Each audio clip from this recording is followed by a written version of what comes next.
Last para, Lordship.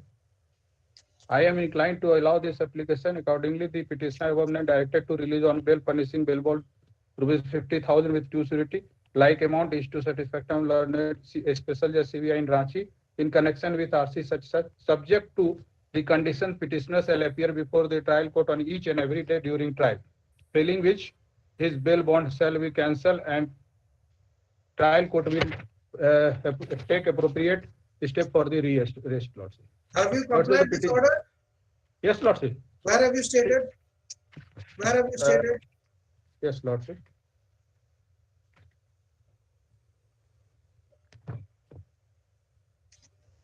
Para 8, Lordship.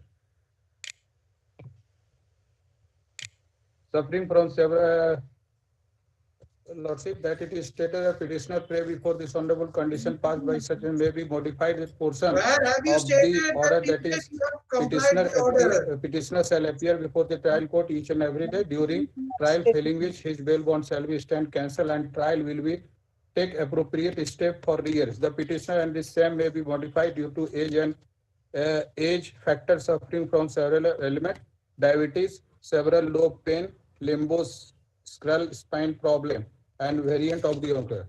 Mr. Counsel, what is the question I had put to you? Lordship? Mr. Counsel, what is the question I put to you? I had asked you a simple question. Had you complied this order? Is there any statement that you have complied this order till date? Yes, Lordship, I will state it. Show me, that is the reason. I'm asking you this question. Yes, Lordship. Yes, Lordship. Para 6, Lordship. Sorry, Lordship. Para 6. Para 6. Yes.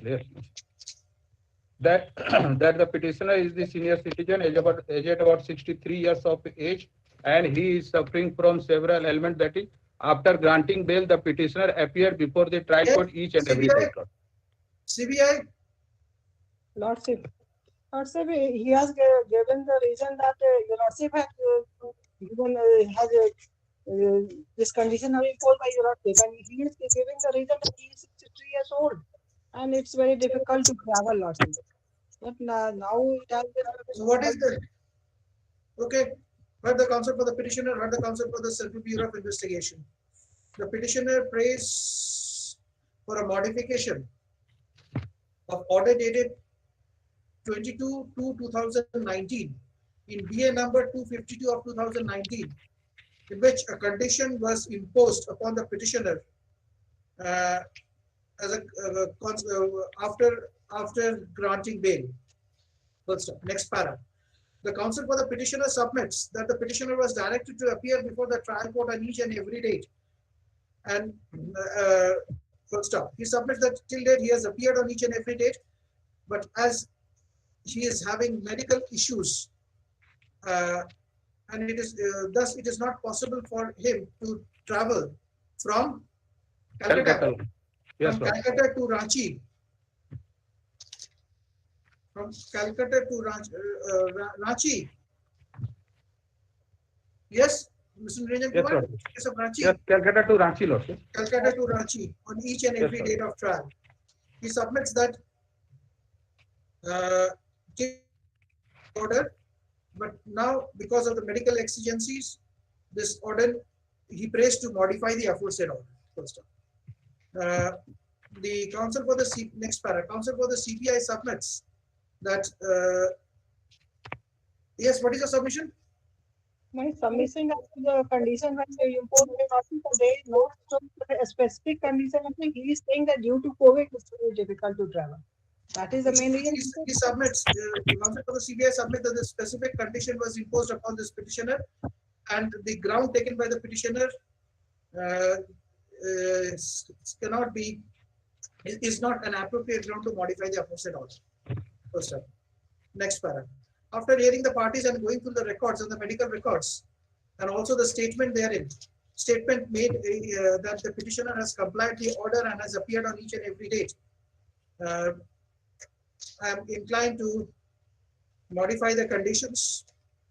The condition, first up, the condition by which the condition which was imposed upon the petitioner to appear on each and every date is hereby modified to the extent that the petitioner will appear before the trial court as and when the trial court directs the petitioner to appear in person. Yes, Lord. Let a copy of this order be faxed to the court concerned. Further, it is made clear that the petitioner will cooperate with the trial and will not seek unnecessary adjournments. Yes, Lord. Right, Dr. Lord. Knight. Disposed of. What's it? Defect may be Defects are made. ignored. Okay. Okay. Under the heading for orders, serial number 2, MN number 111 of 15, Mr. Alok Lal for the petitioner, Mr. Ashutosh Anand for the respondent. Well, Lord, in this case, kindly have a look to the order dated 9/6/20. The paper order for paper publication was made. That has also been exhausted. Thereafter, on 1/3/21, certain order has been passed by your lordship for securing appearance of respondent number 4.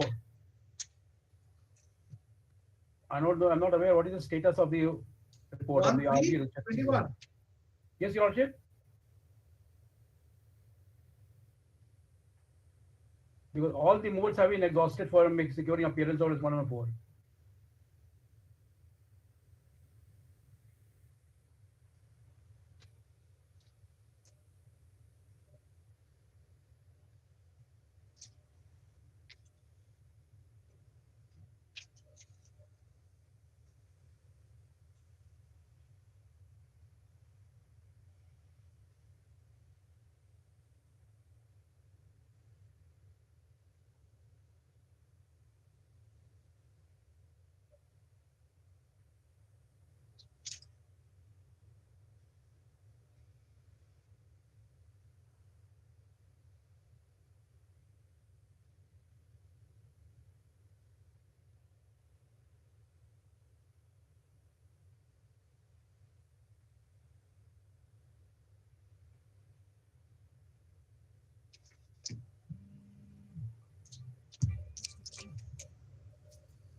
To what extent CPC is applicable so far as Motor Vehicle Act is concerned? The liabilities should be having upon the owner. No, I'm asking you to what extent civil procedure code is applicable so far as the motor vehicle cases, MSCT cases in the tribunal is concerned. I cannot give any reply to that extent, your lordship, because the appearance is to be secured, but so far whether it can be executed through the. Just tell me. Mulad, I'm asking the bar. To what extent the CPC is applicable in the motor vehicle cases, and it's applicable so far as the tribunal is concerned, motor accidents claim tribunal. Just a minute.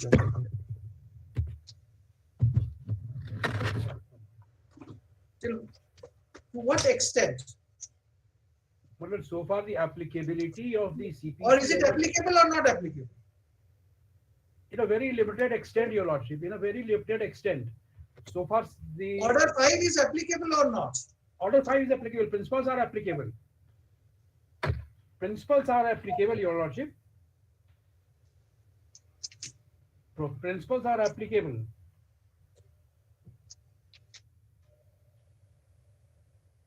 No, I'm just asking is.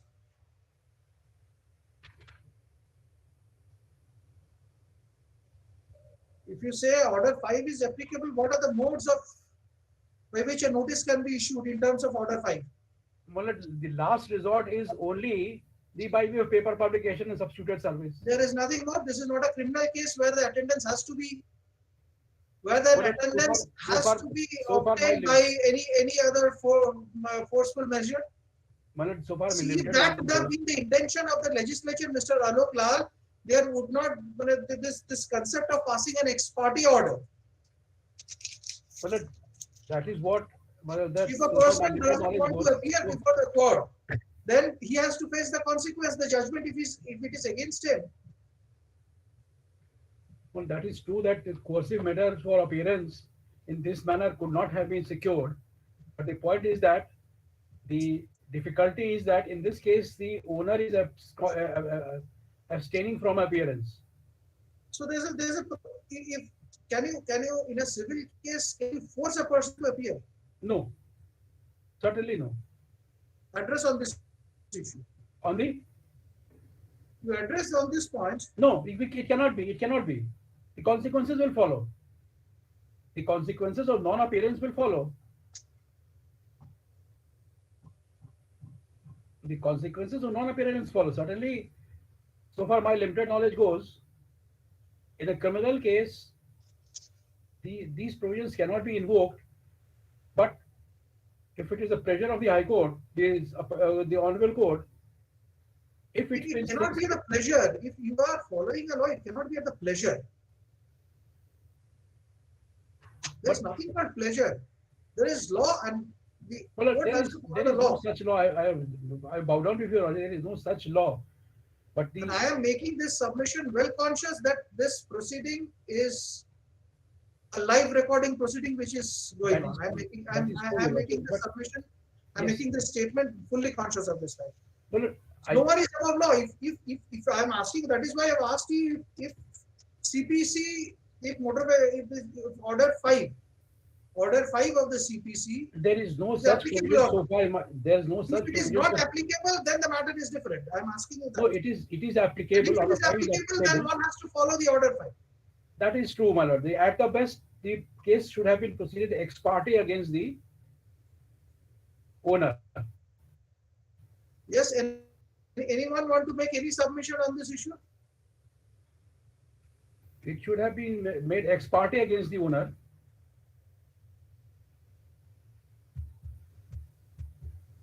But From the earlier orders, right, take down. From the earlier orders passed in this case, it is quite clear that the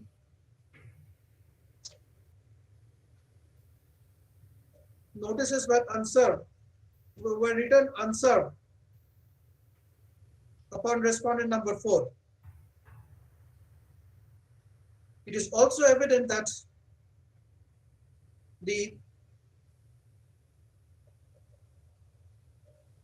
provision of order 5 rule 20 of the CPC has also been exhausted.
Once the provision of order 20, order 5 rule 20 has been invoked and the notice has been substituted notice has been published, comma,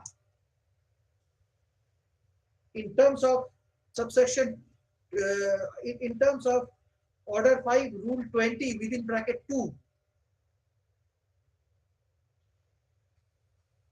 this notice shall be treated to be as effectual as if it has been made on the defendant personally. First up.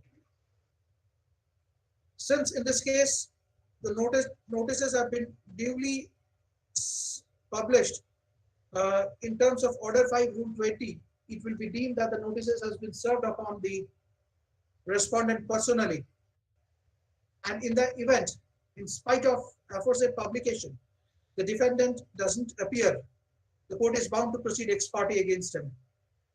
Full stop. Since in this case all the processes have been exhausted, this court is proceeding against respondent number 4 ex parte. We'll stop this case under the heading for admission. Mr. Aloklar, for admission or hearing? No, this is for admission, Your Lordship. Delay has been condoned. This is for admission. Just take down, just add, has been treated to be valid. First up, the fact that the notices issued under order by substituted notice, substituted service of notice has been treated to be valid service in terms of order dated 9/6/2020. The court is bound to proceed ex parte against the respondent number 5. 4. This under the heading for admission.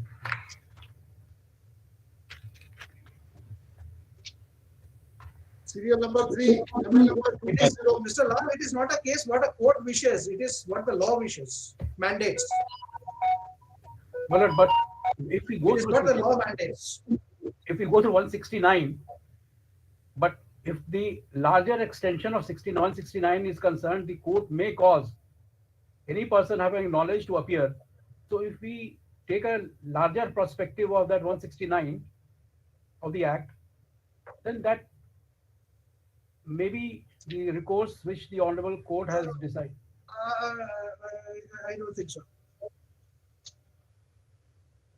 My lord, in this matter, my lord, I am appearing for the appellants, my lord. Yes.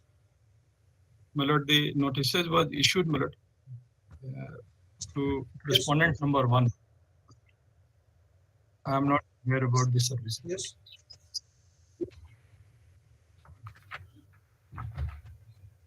My lord, the respondent number 1 is the, my lord, the owner, your lordship, and the my lord, the claim application has been dismissed.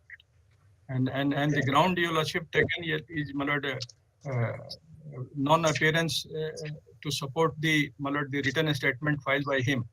Adverse inference has been taken by the learned tribunal, my lord.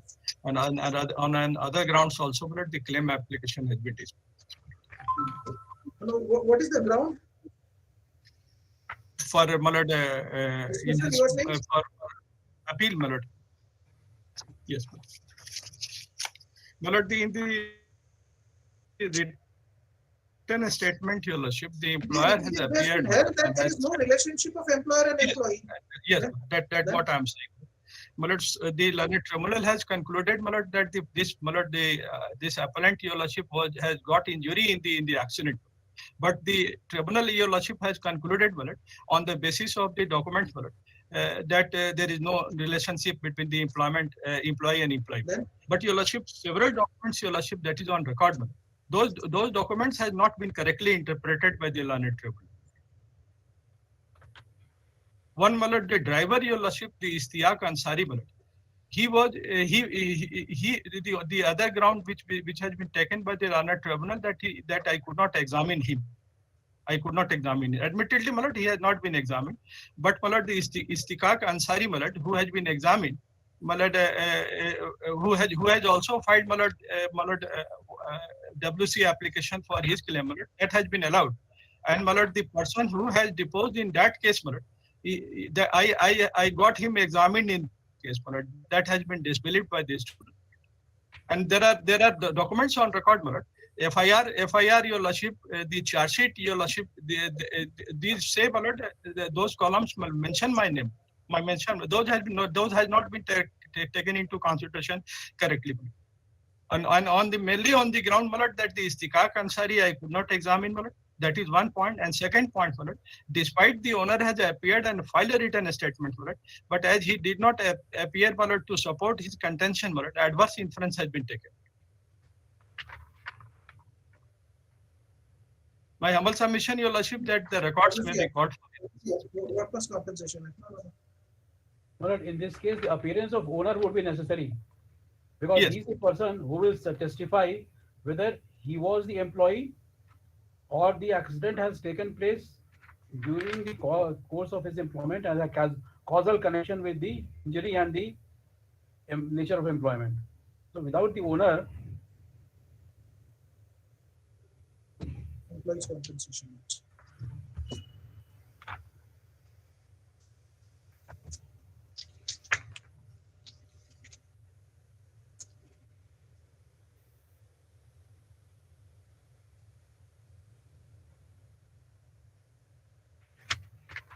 This is under the Employees Compensation Act. Yes, Your Lordship. Yes, my lord. Yes. You had filed this claim application.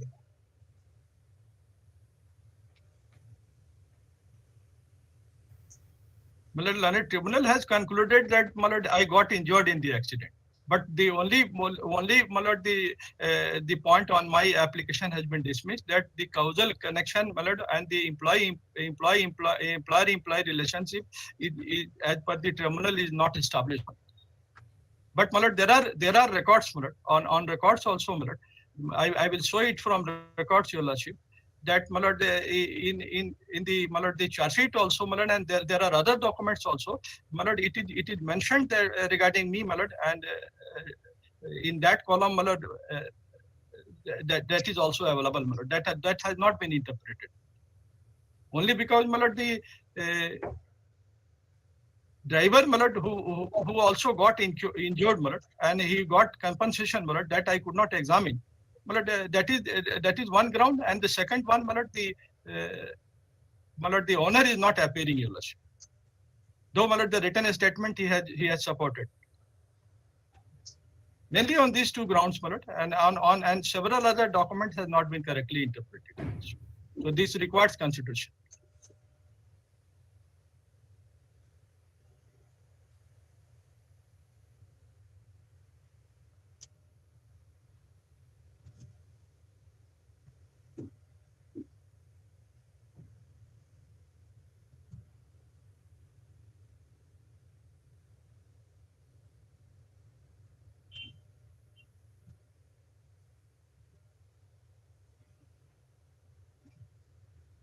This is an injury case.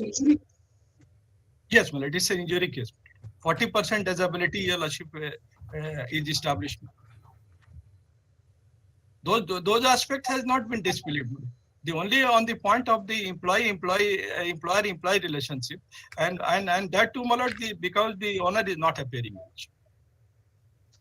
And other documents, my lord, which we have brought on record, and my lord, the insurance company has brought on record, that perhaps is not, my lord, learned tribunal is not convinced these documents. But several documents he has not interpreted, my lord, correctly. Charge sheet, my lord, mentions that 2% got injured, out of which I am one of them. Incident took place in Goa, my lord. How do Jharkhand have got this jurisdiction?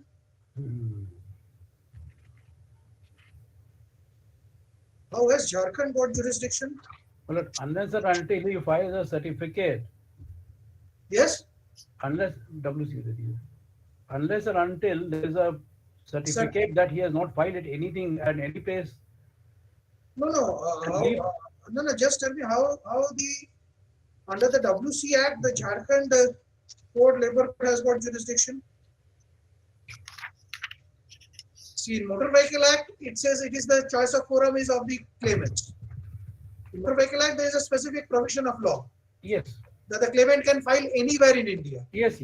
Is there parametry or any provision under the Employees Compensation Act or the earlier Workers Compensation Act? Yes. Anywhere in the country.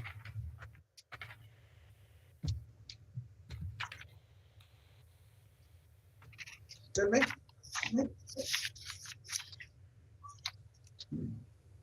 How has this presiding officer, Labor Court, Commissioner Workers Compensation derived jurisdiction of an accident which has taken place in Goa, where your alleged employer was also in Goa?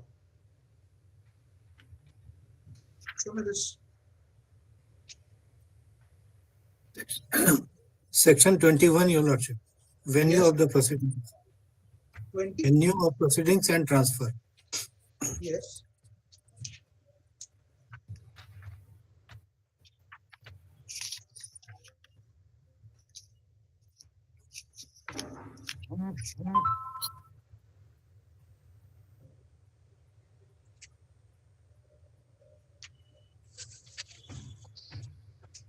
Where any matter under this act is to be done by or before a commissioner, the same shall subject to the provision of this act and to any rules made thereunder be done or by or before the commissioner for the area in which the accident took place which resulted in injury, or the employee or dependent claiming the compensation ordinarily resides. So you are ordinarily resident of Jharkhand. Yes, Mr. Petitioner. Are you the ordinary resident of Jharkhand?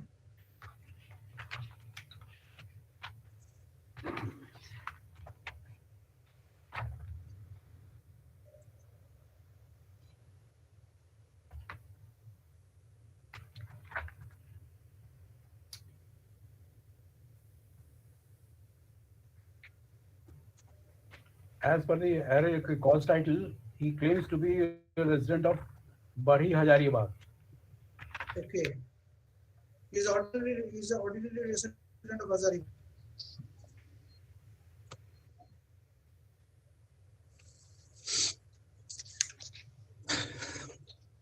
But subsection 2 may kindly also be there.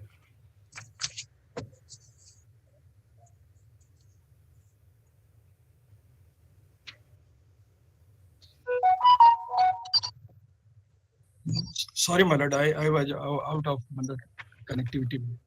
My friend, learned friend, your lordship is correctly pointed out, my lord. Section 21B, my lord. Resident of Jharkhand. You are ordinary resident Yes, of Jharkhand, Mr. Sharma. My lord. Okay. He resides at Jharkhand.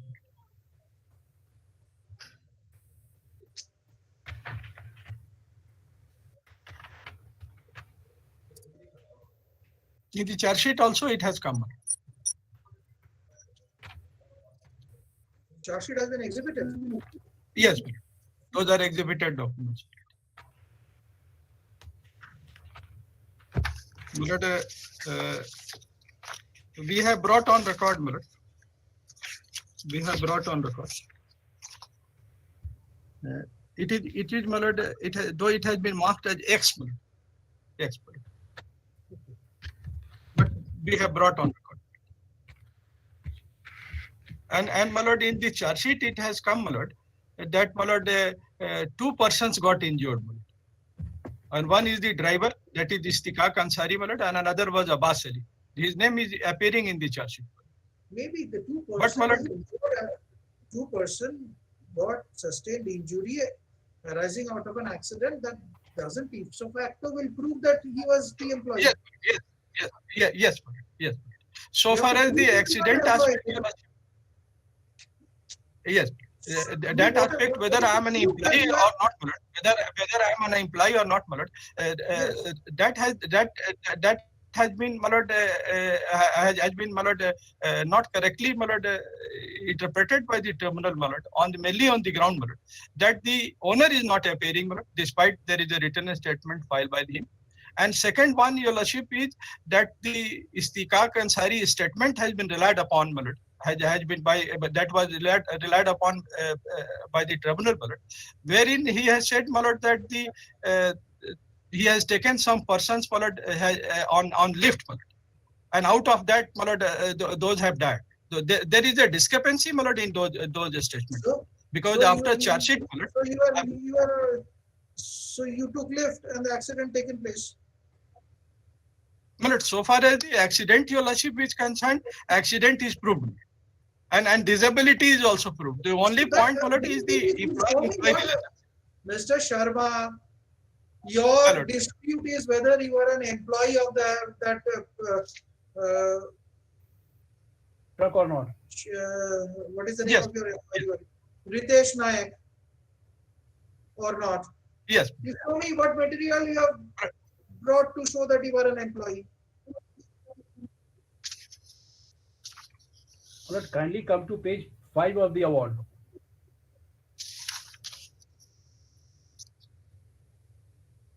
The WC Commissioner has given its finding on the basis of these statements and the documents available on record. The driver, who was the best person to give the version, whether he was also employed or not, he has clearly stated that this fellow was given a lift. In that case, there was an accident. So therefore, merely even the casual employees, if it is to be taken into account that he was employed, casual employees, they cannot be treated as a workman under the WC Act. Suppose if the truck was going on and he wanted something to help him and took him on the truck as a casual out of his own will and money or to be paid by him, he cannot be treated as an employee of the insured owner. The paragraph 5 of the page 5 of the impute award clearly says so. The discussion is there with regard to the evidence, and that has been filed. The finding of the WC commissioner is based on that finding, on that evidence, which is at page 5. Just tell me what are the materials you have brought on record Yes, to show that you are an employee. Yes. Forget about the accident, forget My lord, about my lord, the materials which has been brought, my lord, on record, my lord, these are the materials, my lord.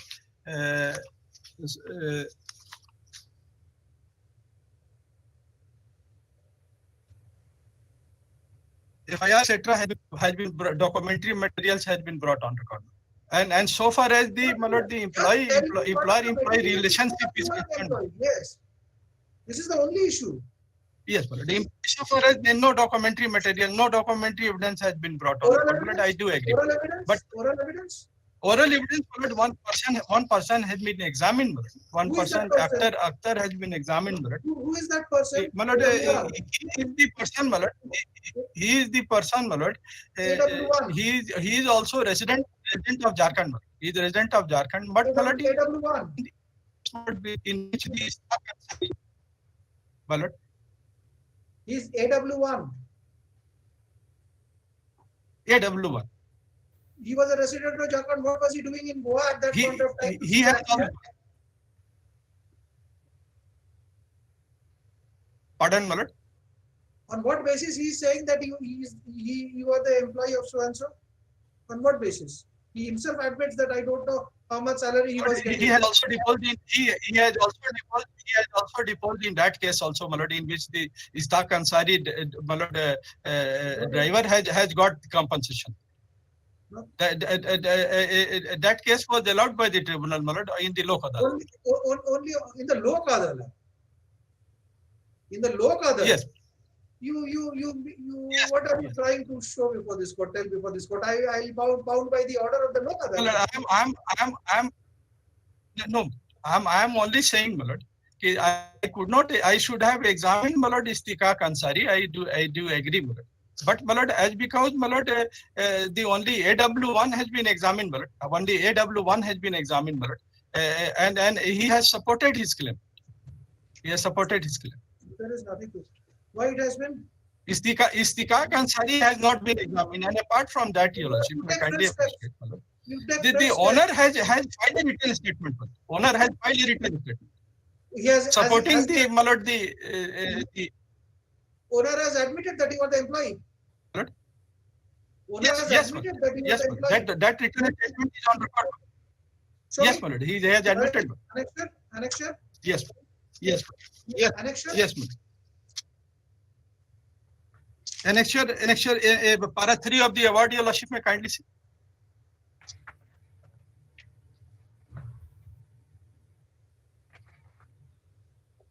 Opposite party 1, by filing the written statement, admits that he is the owner of such and such a Balaj land and received injury arising out of the course of employment and getting a salary of 4,000 per month and Kuraki of rupees 50 in The total. fact which is admitted, does it need to be proved?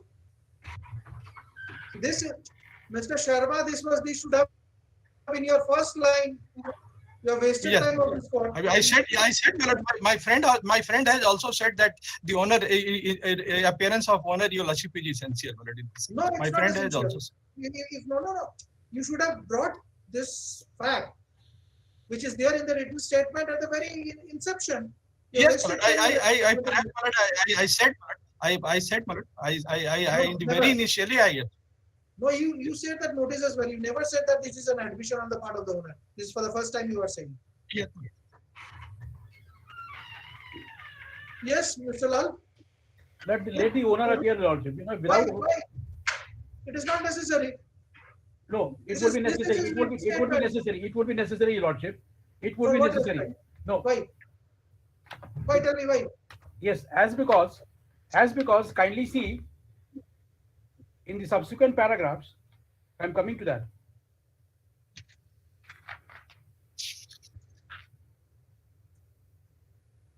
Now kindly come to, if the owner says, but the evidences are contrary to that. Evidences are contrary to Where that. is the question? Where is the question of evidence on an admitted fact? Now kindly Just, see the, just Mr. Aloklal, just tell me one of the basics.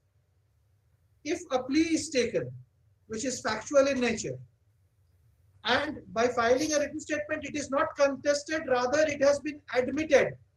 Well, Just a minute. just, Do the person who has put forth the plea have to prove that again? well, let the LCR maybe call for, let me examine the written statement. I don't have the written statement. So for what the LCR call for? Absolutely not necessary. No, but I'm not having a written statement. I don't have the Deny written this. statement. You get it. That is your problem. So I'll collect the written statement. Then I'll let it be adjourned. Let me collect the written statement and examine what is the what has been stated in the written statement, because it has come for the orders with regard to issuance of notice.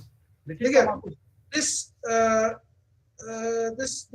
appeal has been listed today under the heading for orders for issuance of notice upon the respondent number 1. Full stop. Next paragraph. Mr. Sudhir Kumar Sharma, counsel appearing on behalf of the appellant, argues on merits also. Full stop. He submits that the tribunal has the Labour Code cum Commissioner Workman Compensation Employees Compensation Act. No, sorry, Workman's Compensation Act has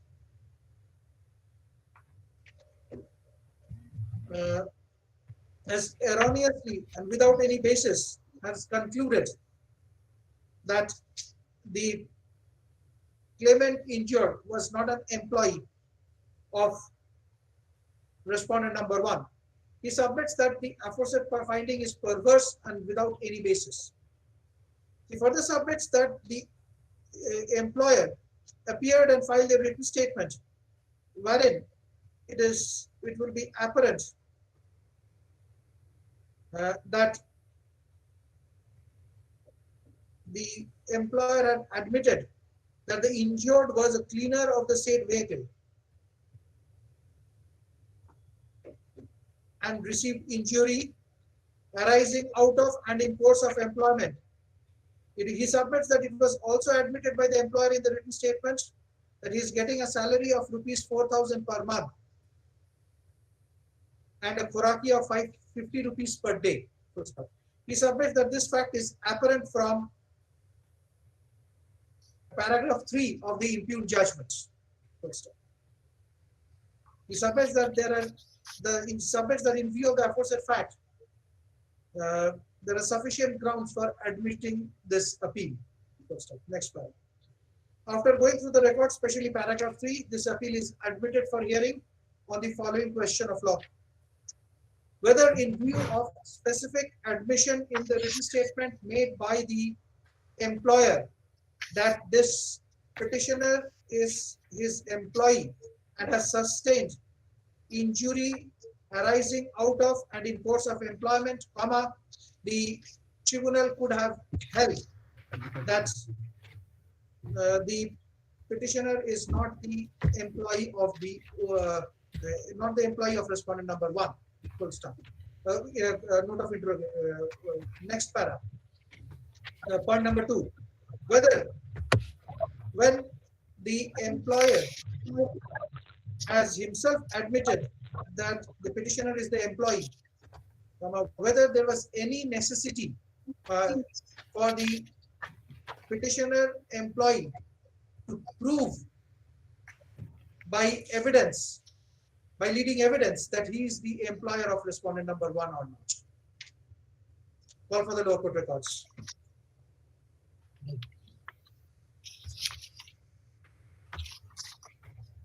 Issue fresh notice to respondent number 1 in its correct and present address by ordinary process. Requisites to be filed within 3 weeks. Full stop. Since the insurance company has already appeared, no fresh notice needs to be issued. Serial number 4, MA number 260 of 15, Mr. Alok Lal for the petitioner, Mr. Ajay Kumar Pathak, Mr. Dilip Kumar Prasad for the respondents. But in this case, the notices were issued upon respondent of 4 afresh. I'm not aware of the status. He is the owner. Reminder was sent on the just returned. And it is a plea of invalid driving license. It has not been decided in proper manner because the alternative, the learned tribunal has held that since the insurance company has not produced anything, therefore it should be presumed that it was a valid.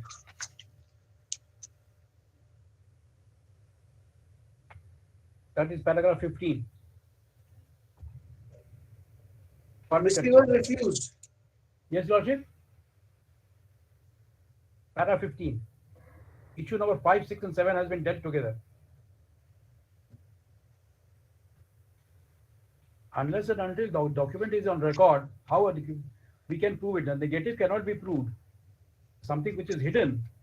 No, notices were issued to whom? R4, respond owner.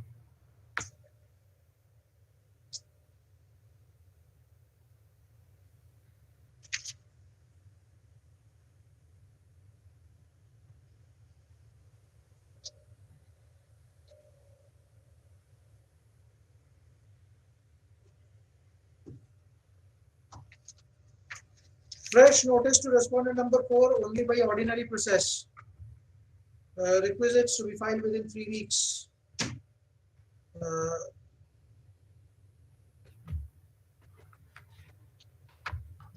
Fresh notice to respondent number 4 at both the address.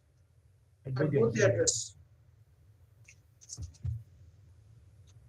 And return copy may be utilized if available, Your Lordship. There's no return copy. Okay, then.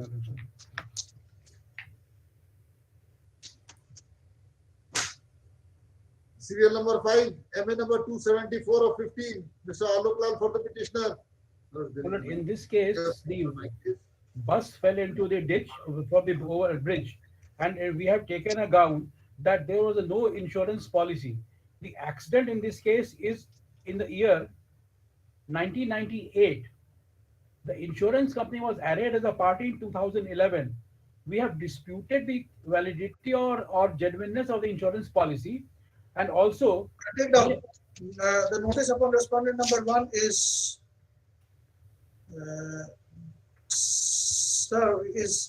accepted as validly served. What about respondent number 2? well, he seems to be the owner, Your Lordship. Yes. I'm not aware of the status, Your Lordship. What is the status of the notice of R2? Take down. IA number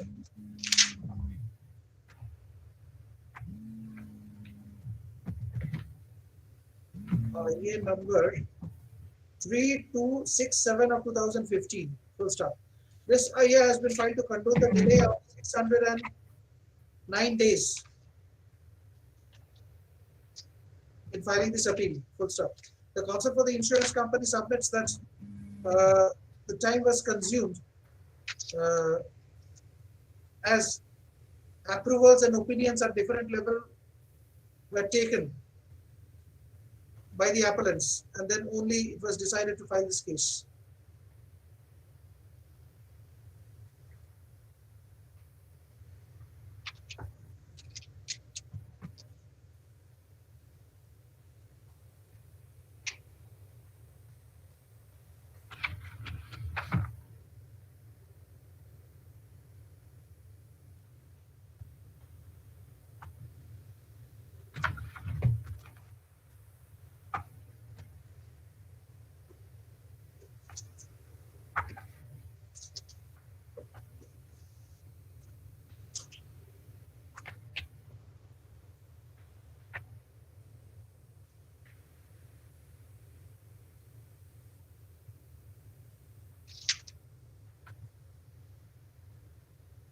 He submits that after the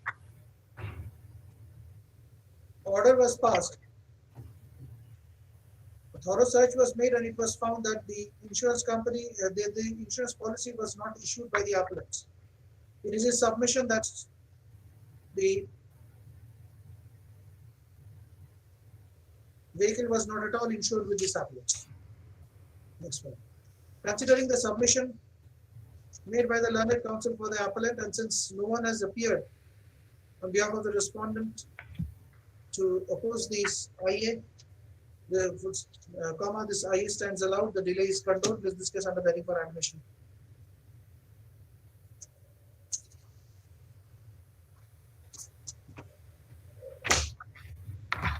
Serial number 6, MA number 481 of 15, Mr. GC Jha for the petitioner. Yes, Lordship. Plus I for the respondents. Lordship, in this case, there are 4 respondents. 1, 2, 3 are the claimants. They have already put their appearance. And respondent 4 is the owner of the vehicle, for against whom the case was proceeded. No, ex you have parte. not filed the requisites.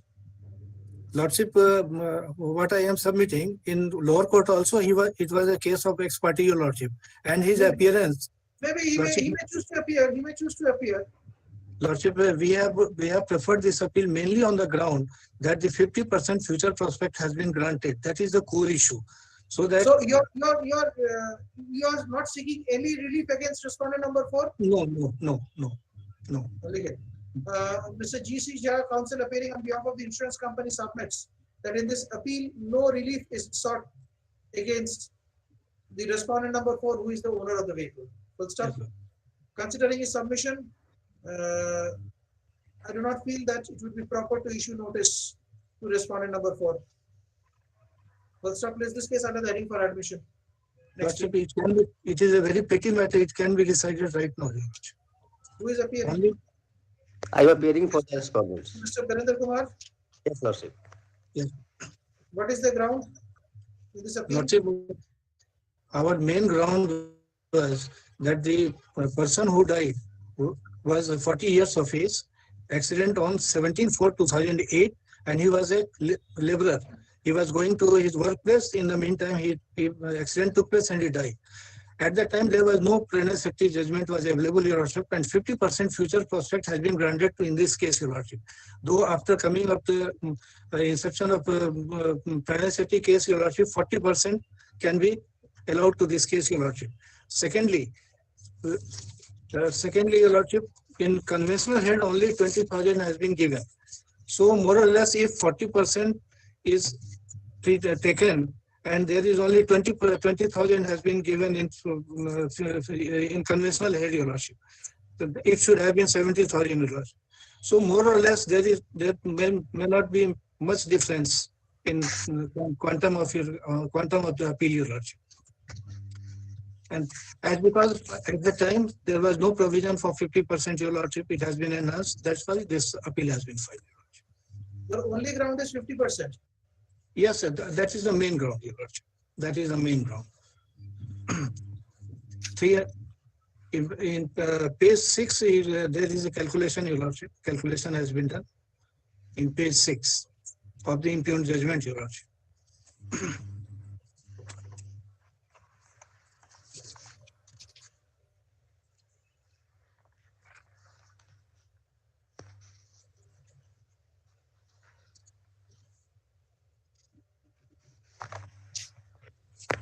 Mr. Jha, according to me, the life of a person cannot be, there cannot be proper compensation so far as death is concerned. Monetary compensation. Money cannot compensate death Yes, of a family member, earning member. And that too, life of a person cannot be 5 lakhs.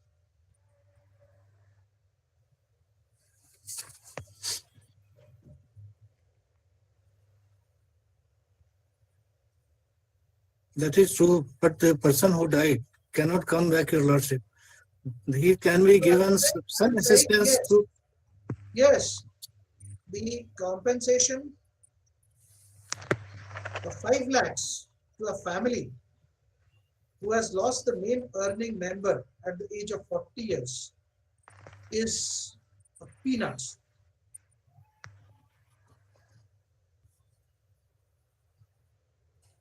So see, the accident is of 17/4/2008, Your Lordship. It's And- maybe age. It's maybe. Have you paid the amount? And for taking a stay order, Your Lordship, 3 lakhs rupees we have paid. Order 17/1/2017. That may kindly be, sir. 3 lakhs. Mr. Virendra Kumar, Yes, Lordship. Mr. B- This is by Raj Mistry, Lordship. is there any judgment? Is there any judgment of the Supreme Court Yes, Lordship. which gives power to this court to enhance the amount of compensation on an appeal filed by the insurance company? Yes, Lordship. We have seen the last time, Lordship, one decision of the Apex Court of 2015, Volume 2, JCR 216, is a case of Jitendra Him Shankar Trivedi. Paragraph 13 says, Lordship.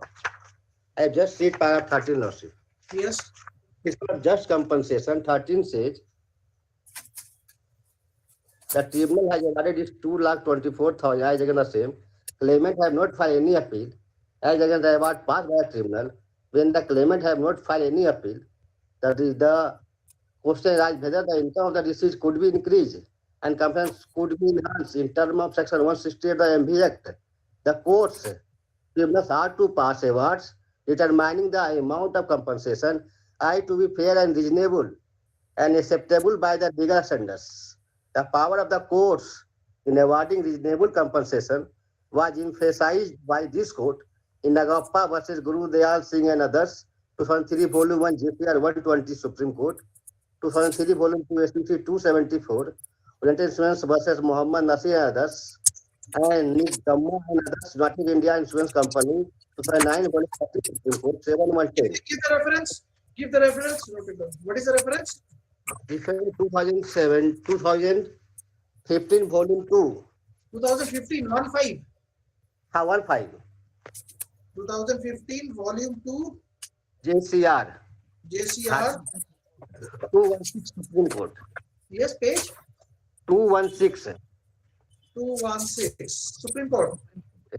Jitendra Khim Shankar Trivedi versus Kasam Daud Kumbhar. Okay. Okay, Likhito, be prepared. Let's discuss under the heading for admission next week.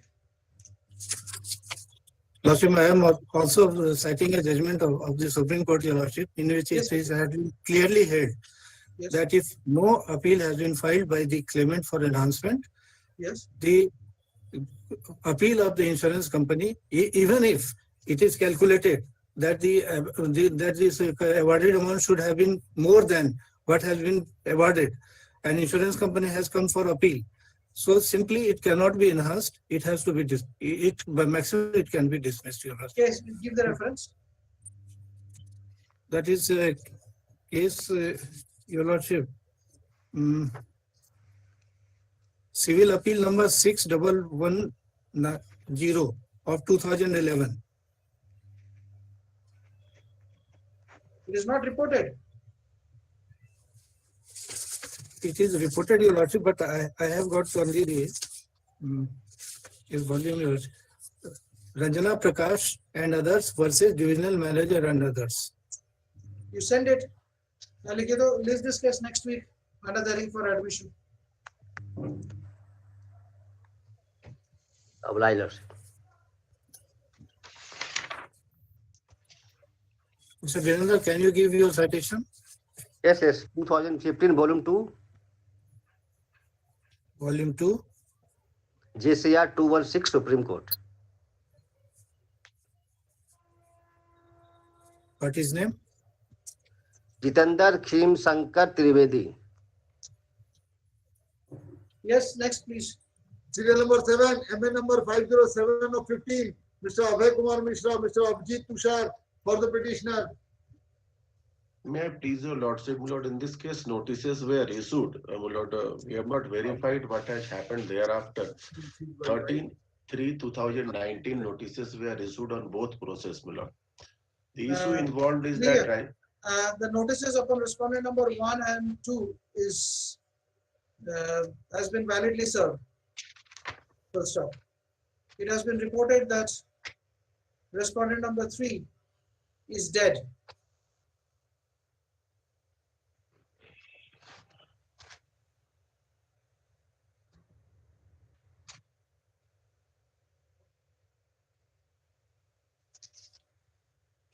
Full stop.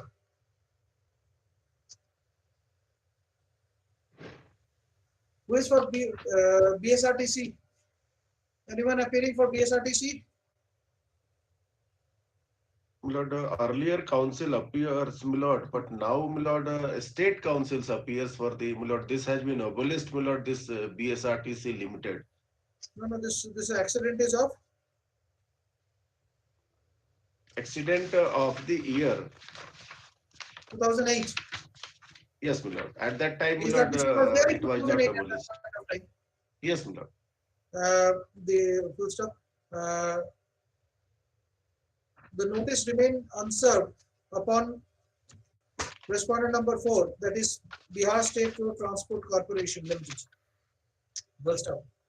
Mr. Abhay Mishra, counsel appearing on behalf of the appellant, prays for some time to take steps in respect of service of notice upon respondent number 3. Take steps in respect of the office note, which suggests that respondent number 3 is dead. Full stop. Next paragraph further. The appellant is directed to serve notice, to serve a copy of this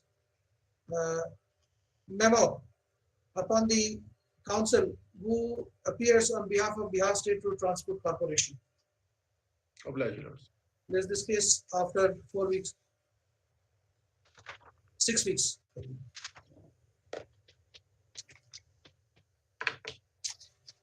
Oblige, lord.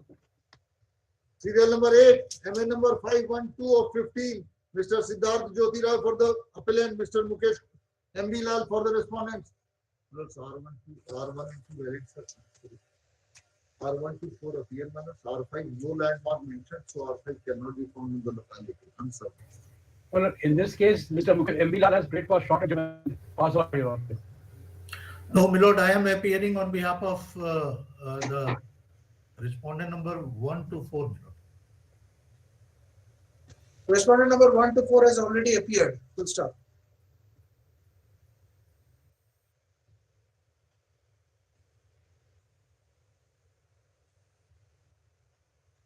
Issue notice, the notice could not be served upon respondent number 5 due to insufficiency of correct address.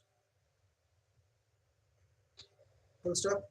The appellant is directed to take steps for issue a service of notice upon respondent number 5 in his present and correct address by ordinary process, requisites 3 weeks.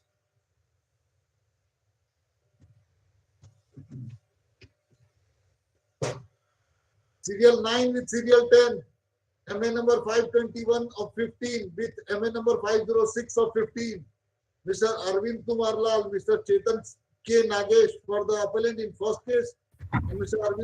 Arvind Kumar Lal and Chetan K. Nagesh appellant in also second case. Well, in this case, there is some bereavement in the family of Mr. Arvind Kumar Lal. His mother has expired. So therefore, for 2 weeks, he has sought for an adjournment, Your Worship. Prayer has been made to adjourn this case on the ground of Advocate Arvind Kumar Lal, as his mother has expired. Full stop. Prayer allowed in this case after 2 weeks.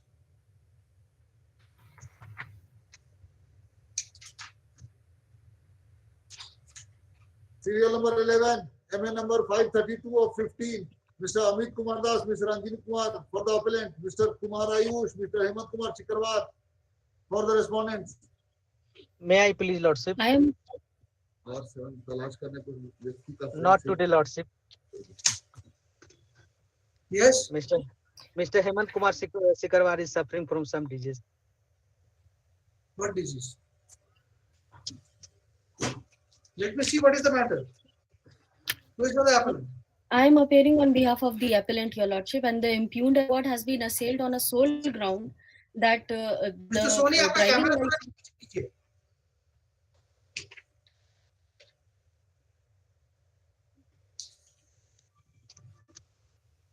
That the driving license was a fake and forged one, Your Lordship. And to that extent, Your Lordship, we had also adduced one witness who is the officer of the insurance company, and the letter from the RTO Yes, that Mr. Soni, where are you? Mr. Soni, Yes, sir. Camera थोड़ा Yes. नीचे कीजिए. काम बोला camera थोड़ा नीचे कीजिए. बंद करना नहीं बोल दिया. Okay, okay, okay, sir. थोड़ा नीचे कीजिए. बहुत ऊपर चला गया है. आपका छत दिख रहा है.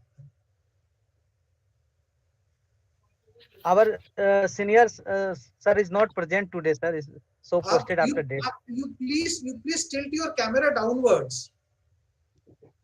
Yes. Yes.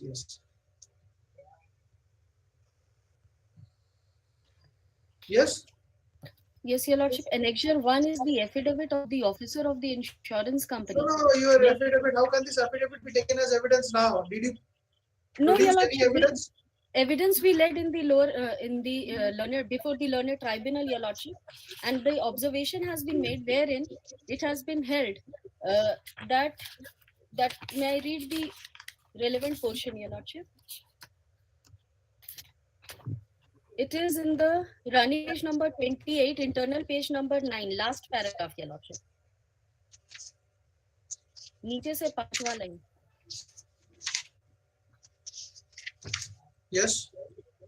However, there is no evidence. However, there is no evidence showing that the driver of the offending vehicle had no or effective license at the time of accident. Exhibit A, which is the letter dated 9/3, this is important, 9/3/2015, issued by Regional Transport Officer, speaks that Bardhaman district only entitled WB 4142 of Bardhaman, WB 3738 for Asansol, WB 39 of Durgapur, and WB 43 of Kanla. No official from Regional Transport Office Bardhaman was examined to prove the fact that the driver of the was holding a fake license, or the alleged license was issued by the Bardhaman office. Your Lordship, our specific plea was it is a fake driving license, and the letter from the RTO has been that was exhibited before the learned tribunal, and the letter we have also annexed here, Your Lordship, which is annexure 1/1, running page number 19. Here in the first paragraph, last line, license number such and such are not entitled to Bardhaman RA office of MV department Bardhaman. And the evidence, the deposition has been brought on record, which is annexure 1 that was given before the learned tribunal. It is nothing new that has been brought on record before this honorable court. And the extra information that has been given by the RT office कि हम लोग खाली यहाँ के लिए करते, उस पे इन्होंने dismiss कर दिया हमारा ये plea. However, the line which is important that this issue taken into account by the learned tribunal.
Where is your written statement?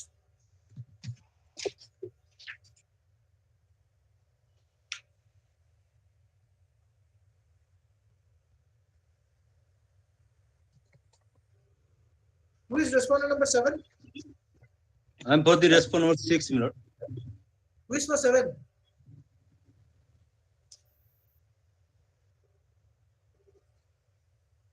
Whether notices have been served upon him.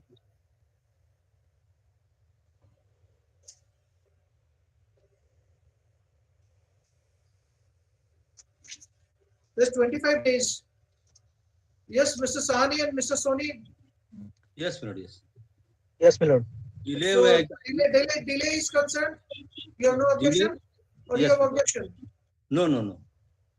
Mr. Soni, Sir, I have no idea, sir. then why are you here for?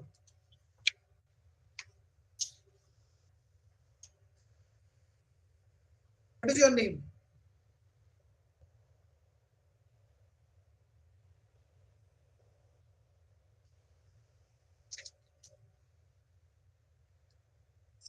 Ravi Kumar, who is Ravi Kumar? Yes, I am appearing on behalf of the respondent number 1 to 5. 1 to 5 you are appearing. Mr. Sahani is for 6. 6. Yes. And whom are you appearing on behalf of, Mr. Soni? Hemant Kumar Sikarwar sir के तरफ से sir, उनके junior हैं. His respondent number? I have no idea, sir. Only respondent number 7 is to be represented. My learned friend is appearing for 1 to 5. I am for 6. The naturally note is for 7, most probably. No. If my learned friend is representing 1 to 5 and I am 6. Let me see the wakalatnama. Yes, ma'am. There are total 7.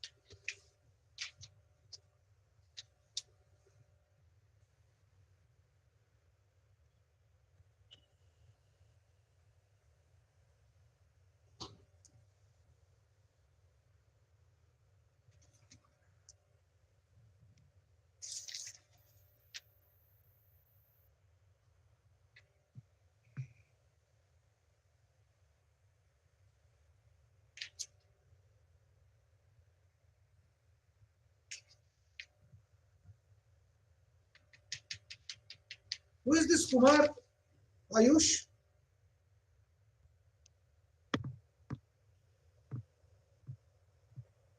Who is this Kumar Ayush? I don't know, sir. Who is this? Where is?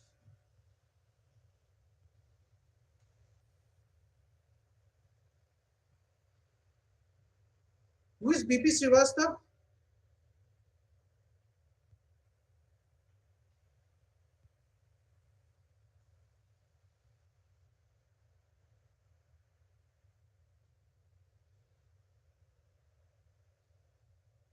Mr. Sahani? Yep, I'm. Oh, Yes, you're sir. here.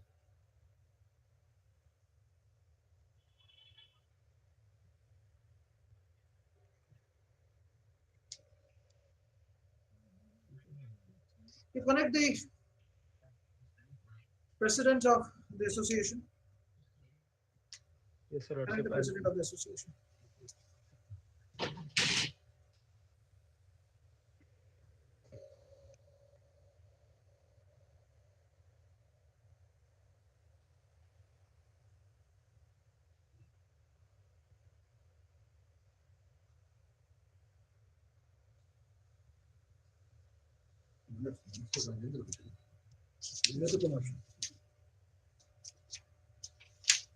Mr. Ravi Kumar, you are appearing on behalf of 1 to 5. Yes, yes, sir. Yes, yes, my lord. This Mr. Hemant Kumar Sikarwar is also appearing on behalf of number 1 to 5.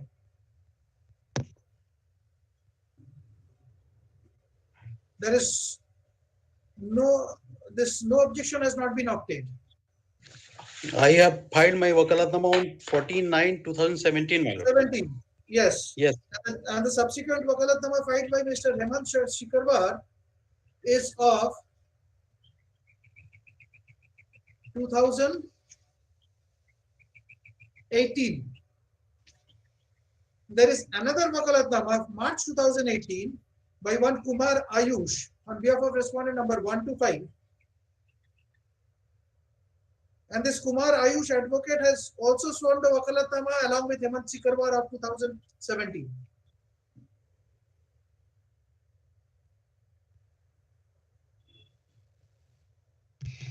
Now whom to hear? And all these wakalatnama, subsequent wakalatnama, there is no objection certificates. Yes, Mrs. Kumar, President. Unmute yourself. Unmute yourself. Yes, Your Lordship. Just tell me, I will hear which advocates. On behalf of respondent number 1 to 5, in 2013 or in 2017, 17, Mr. Ravi Kumar and his associate appeared. Then another wakalatnama was filed without obtaining no objection certificate on behalf of the same respondent by Hemant Kumar Shikarwar and his associates. Then there is another wakalatnama. One of the associate of Hemant Kumar Shikarwar again files a wakalatnama on behalf of the same respondents without obtaining no objection.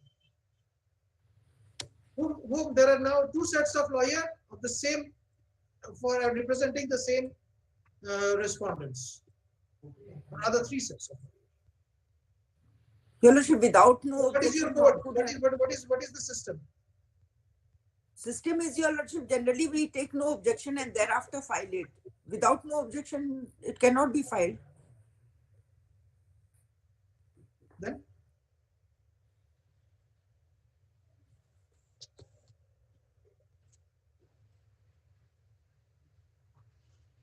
There's no procedure, everything, whatever you wish, it will be done. Whatever a lawyer wishes, it will be done. Forget about the procedure and forget about everything. You can hold the entire lawyer community to a ransom. You can do whatever you like. And without taking no objection, you file wakalatnama. Now tell me whom I will hear, Mr. Ravi Kumar or Mr. Hemant Shikarwar or Mr. this Kumar Ayush?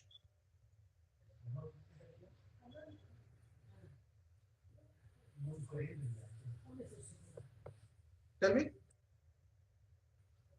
Yes, Mr. Ravi Kumar, you are authorized to argue. Yes, my lord. I will take instruction from my client, my lord. Why he filed the wakalatnama after giving authority to me?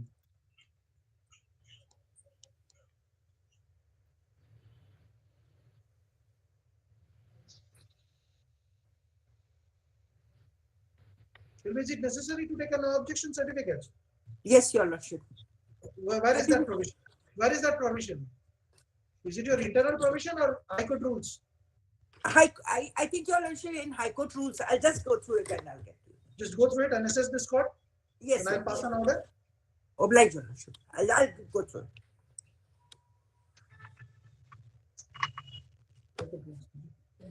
I'm passing over this matter.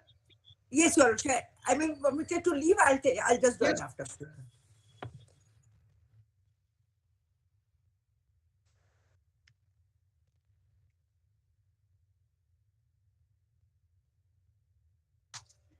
And Mr.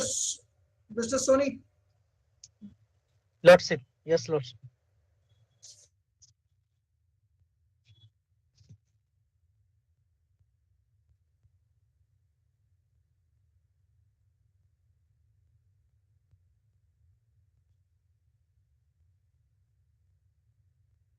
Vijay Kumar Sharma for the appellant, Miss Rita Kumari for the respondent.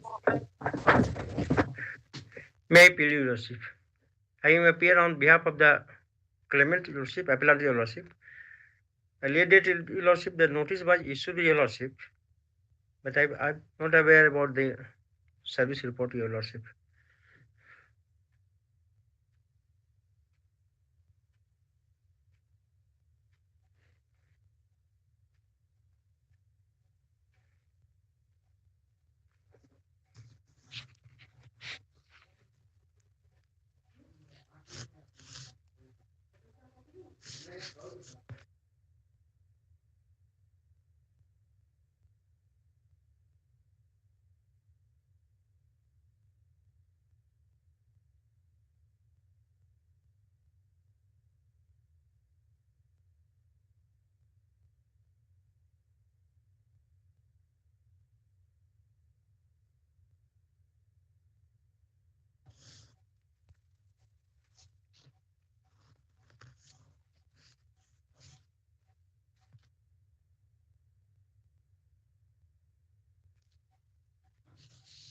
May I audible, Lordship?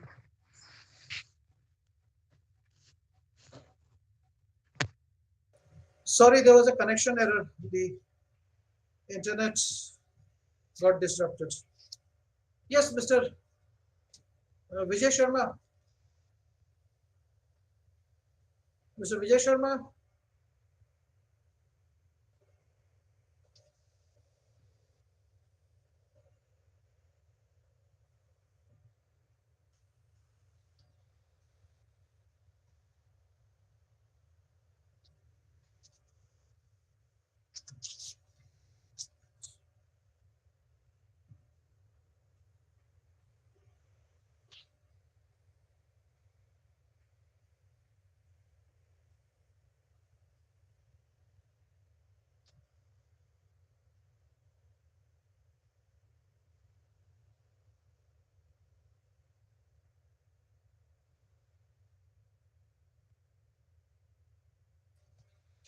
Notice upon respondent number 1 cannot be said to be valid.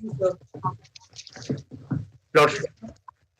Issue fresh notice, ordinary process, and its correct address, which will take 3 weeks upon respondent number 1. Obliged. I am appearing for respondent number 2 in this case, my lord. Respondent number 2 has already put in appearance. Full stop. Yes, my lord. Yes, next. Serial number 13, MA number 537 of 15, Mr. Vibhash Sinha for the appellant, Mr. Pran Pranay for the respondents. There is a delay of feasibility. Yes, my lords, I am appearing for the appellant in this case. Yes, Mr. Sinha. My lords, this is an appeal against the interim award of section 140. What is Now, the my ground? lords, my ground is, my lords may straight away come to running page 22. Yes. My lords, paragraph 3, the second last line, the insurance policy number such and such was effective from 23rd of February 2008 to 22/9/2009. This is the policy period. Now, my lords may come back to make previous page. Accident taken place when? 19th February 2008. Previous 19th page, February. page February. It is prior to my policy, yet 140 liability is saddled upon me. And my lords, as per my instruction, no 166 application is filed till date. Who is for the claimant? Lordship, I am appearing, Lordship. Yes. Lordship, in this case, Lordship, I have received the notice, incomplete notice, Lordship. I pray, Lordship, only 1 year 2 weeks time, Who is for Lordship. the owner? Who is for the owner? Whereas notices were issued, but whereas I am not aware. After a long time, it has come on board today, whether it was validly served or not served.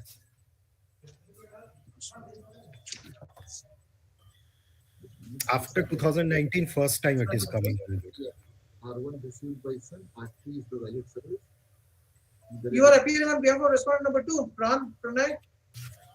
Lordship, that I remember, Lordship, respondent number 1, Sarodhi Murmur, the No, mother of the deceased. just a minute. Let me go to the see the letter.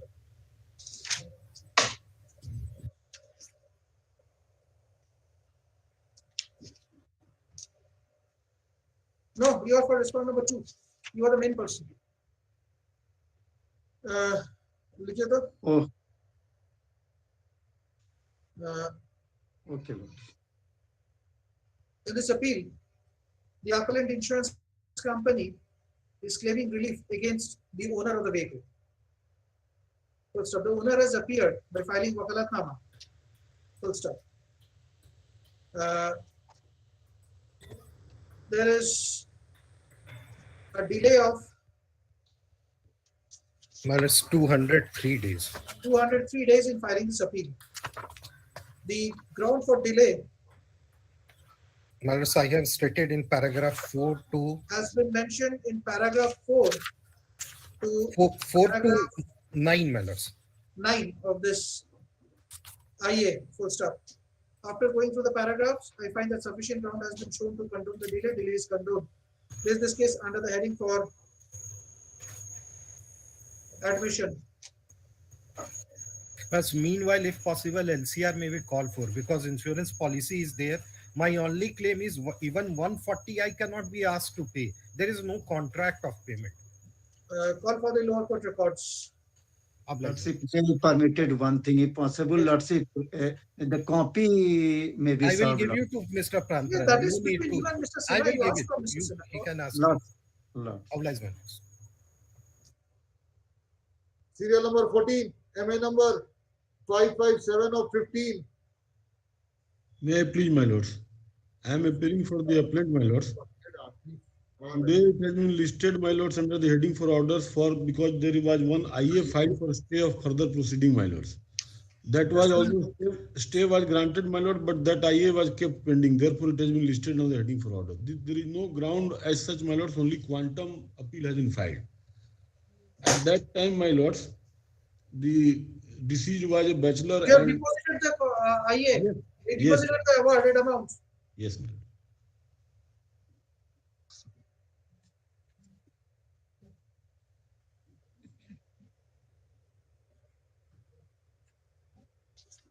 What is your ground for challenge?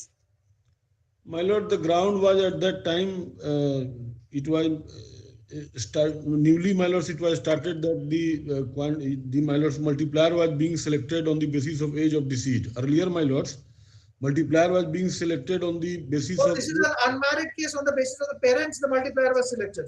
हाँ, इसमें select किया गया है. हाँ, yes, bachelor के लिए किया गया था, my lords, on the basis of age of deceased.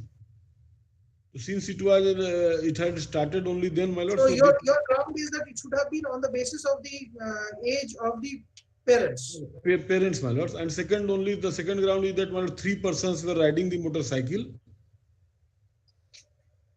which my lords had earlier in a similar case had This dismissed. is under the heading for admission. Yes, my lord. Yes, In the meantime, call for the lower court records. my lord. Oblige.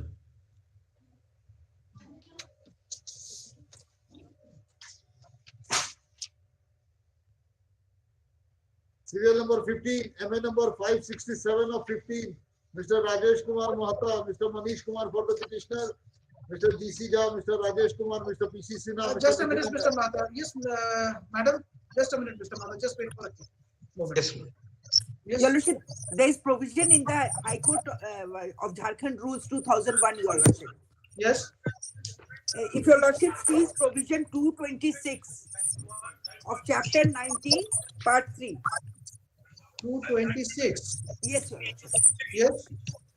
It says, Your Lordship, no advocate on record shall be permitted to file an appointment or memorandum of appearance in any proceeding in which another advocate on record is already on record for the same party, save with the written consent of the former advocate on record or the leave of the court, unless the former advocate on record has ceased to practice or has by reason of infirmity or otherwise becomes unable to continue to act. There is clear violation of this provision of this Rule 226.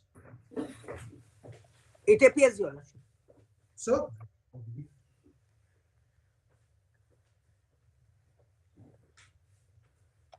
there is no written consent of Mr. Ravi Kumar, nor there is any leave of this court. No leave has been sought for. Your Lordship, my humble submission would be if Your Lordship will call, if I'm permitted to call the chairman also. This is High Court rules. What will the chairman do?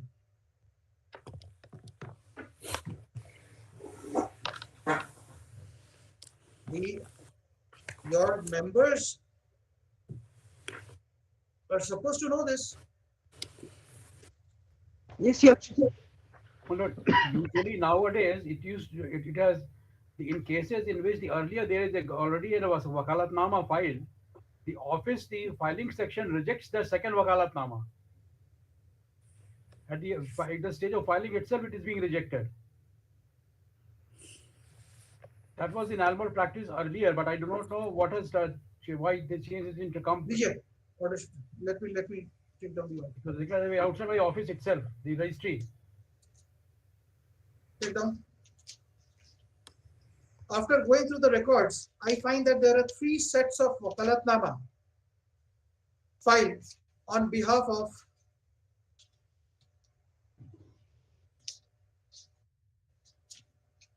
respondent number 1 to 5. First time.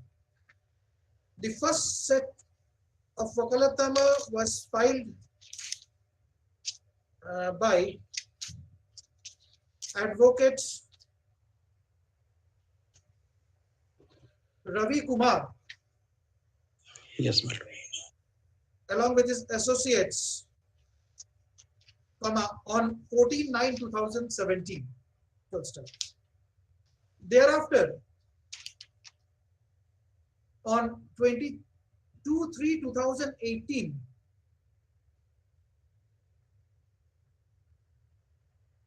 uh, 22/3/2018, on behalf of the same set of respondent, another wakalatnama was filed by Mr. Hemant Kumar Shikarwar and his associates.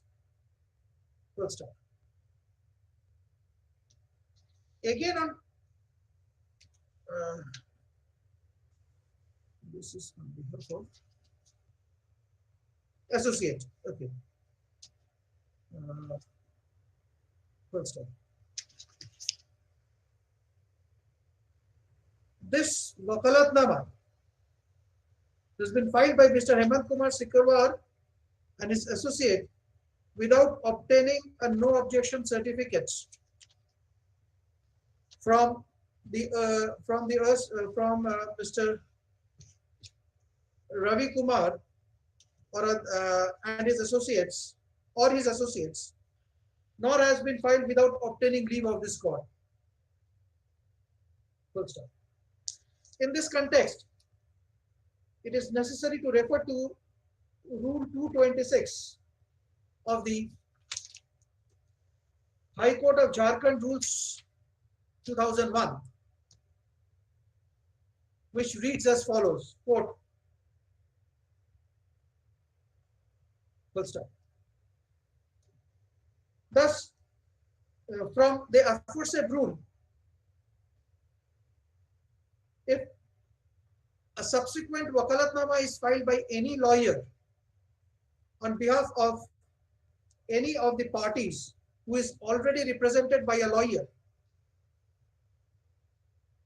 comma, consent of the written consent of the former advocate on record or a leave of the court is necessary. Full stop. The only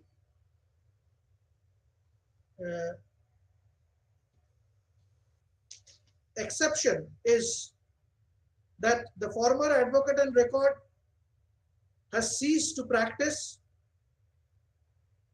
or has by reason of infirmity of mind or otherwise become unable to continue to perform the act. Full stop. In this case, the earlier advocate on record, that is Mr. Ravi Kumar, is present in court and which suggests that he has not ceased to practice, nor there is anything to suggest that he is not infirm. He is infirm to practice. There's nothing to suggest because of his infirmity of mind he cannot practice. He is very well in a good state of health and mind, and he is representing the respondent number 1 to 5. Full stop. Thus, in view of section rule 226 of the High Court of Jharkhand rules of 2001, the Wakalatnama filed by Mr. Hemant Kumar Shikarwar, advocate, having advocate Hemant Kumar Shikarwar, BP Srivastav, Manimala and Kumar Ayush could not have been filed. And this filing is against the provision of Rule 2, prima facie against the provision of Rule 226 of the High Court of Jharkhand rules. Full stop.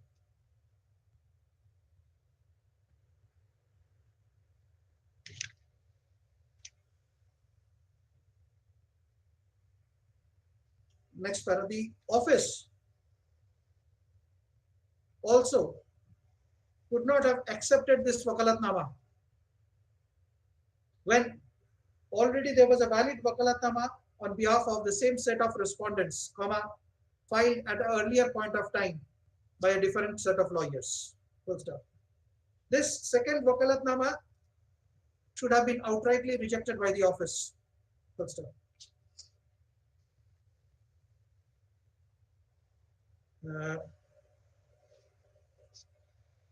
Next para. The second set of lawyer, that is Mr. Hemant Kumar Shikarwar or his associate, where is associate whose name finds place in the Wakalatnama is not appearing. Full stop. To give one more opportunity,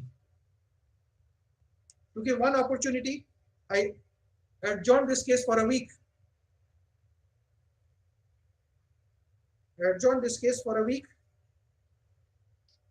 Let this case after 1 week. Let a copy of this order be communicated to Mr. Hemant Kumar Shikarwar, Mr. BP Srivastav, Ms. Manimala and Kumar Ayush, so that they can appear on the next date and make necessary submissions.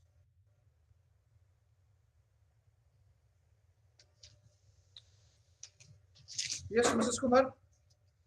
Thank you for your assistance.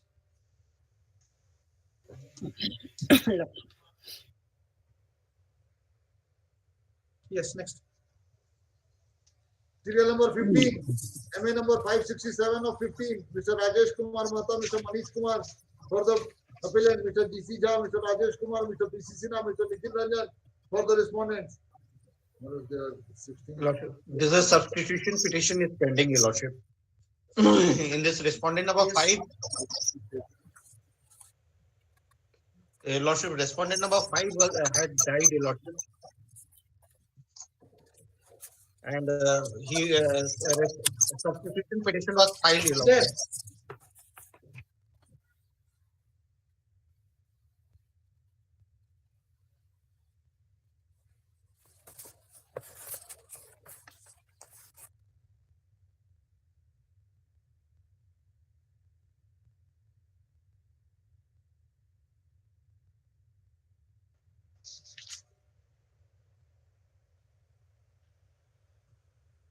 So what is your application for condonation of delay and for setting aside abatements?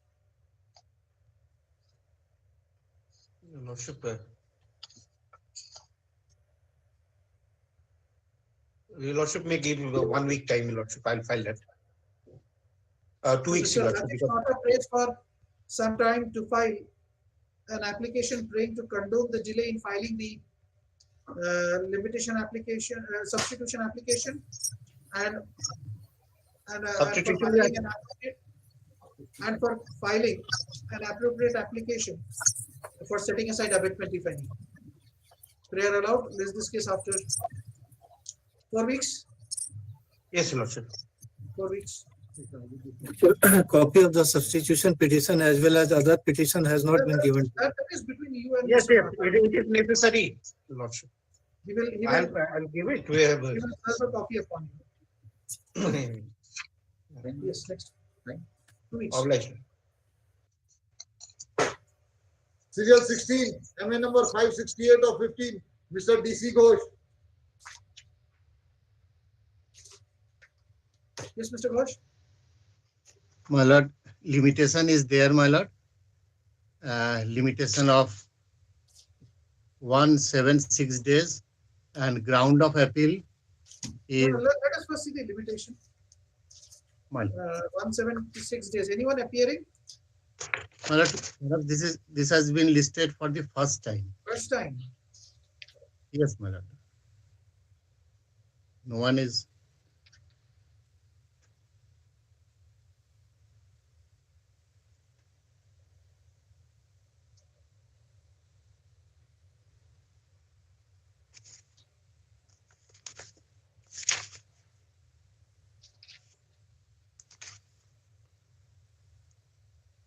It's a private car being driven in a commercial as a commercial vehicle. Yes. Only that.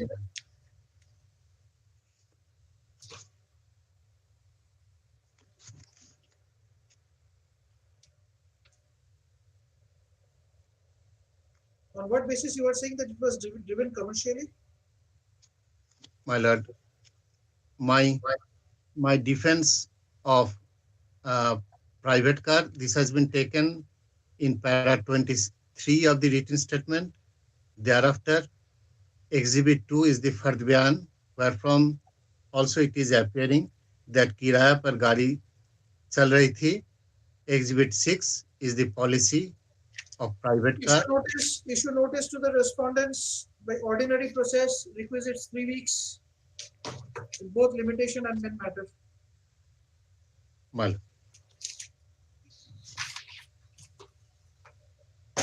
Serial 17, MA number 569 of 15, Mr. Sanjay Kumar Pandey, Mr. Anurag Kumar for the appellant. May I please, Lord. IA for continuation of delay to 81 days, my Lord.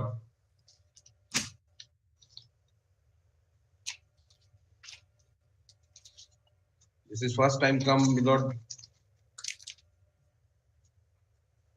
Yes. What is the ground? Ground, my Lord, that the respondent number 4, my Lord, who was the wife of the deceased, my Lord, during the pendency of this claim, my Lord, before tribunal, she has solemnized second marriage, my Lord. First, my Lord, and the insurance company has not given the award to the appellant, my Lord, not he has given any payment to the appellant, my Lord. Who are the appellants? Appellant is the mother of the deceased, my Lord. Two petition has been filed before the tribunal, my Lord, that is mother of the petitioner and deceased and the wife of the deceased, my Lord. And wife of the deceased has solemnized the marriage, second marriage, my Lord, during the pendency of this case, my Lord, before the tribunal, my Lord.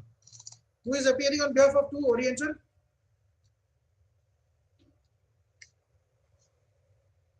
Oriental Insurance? I will appear, my lords. Mr. Manish Kumar appears on behalf of respondent number 2. We'll stop. Let his name appear on Mr. Manish Kumar, learned advocate. Respondent number 2, full stop. His name be reflected in the cause list. Full stop. Issue notice to respondent number 1, 3, and 4. Ordinary process requisites 3 weeks in both limitation and main matter. Obliged, Lord. All the local records. Obliged, Lord.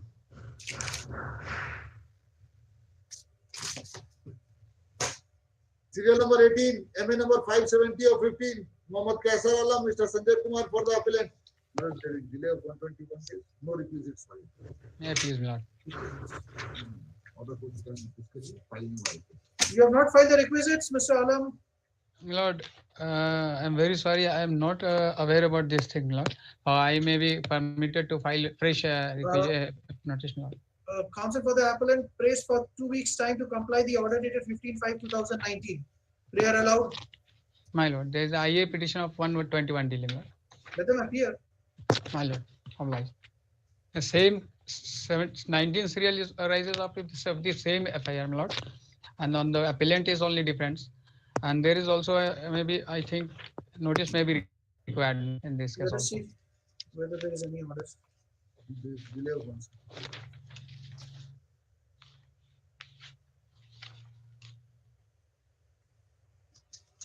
Issue notice to the respondents, requisites 3 weeks by ordinary process of Obliged. matter, limitation and main matter.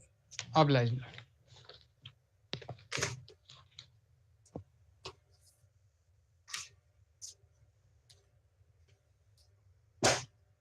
Serial number 20, MN number 579 of 15, Mr. Hemant Kumar Sikarwar for the appellant. No requisites filed. There is a delay of 163 days.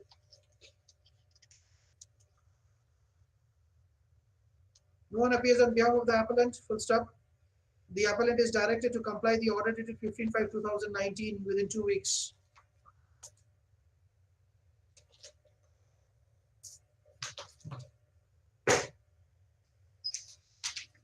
Serial number 21, MN number 588 of 2015, Mr. Asutosh Anand for the appellant, Mr. Sailesh, Mr.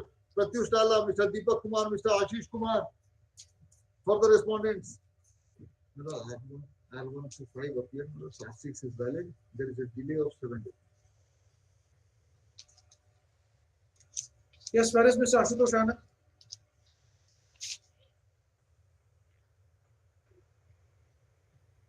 Pass over.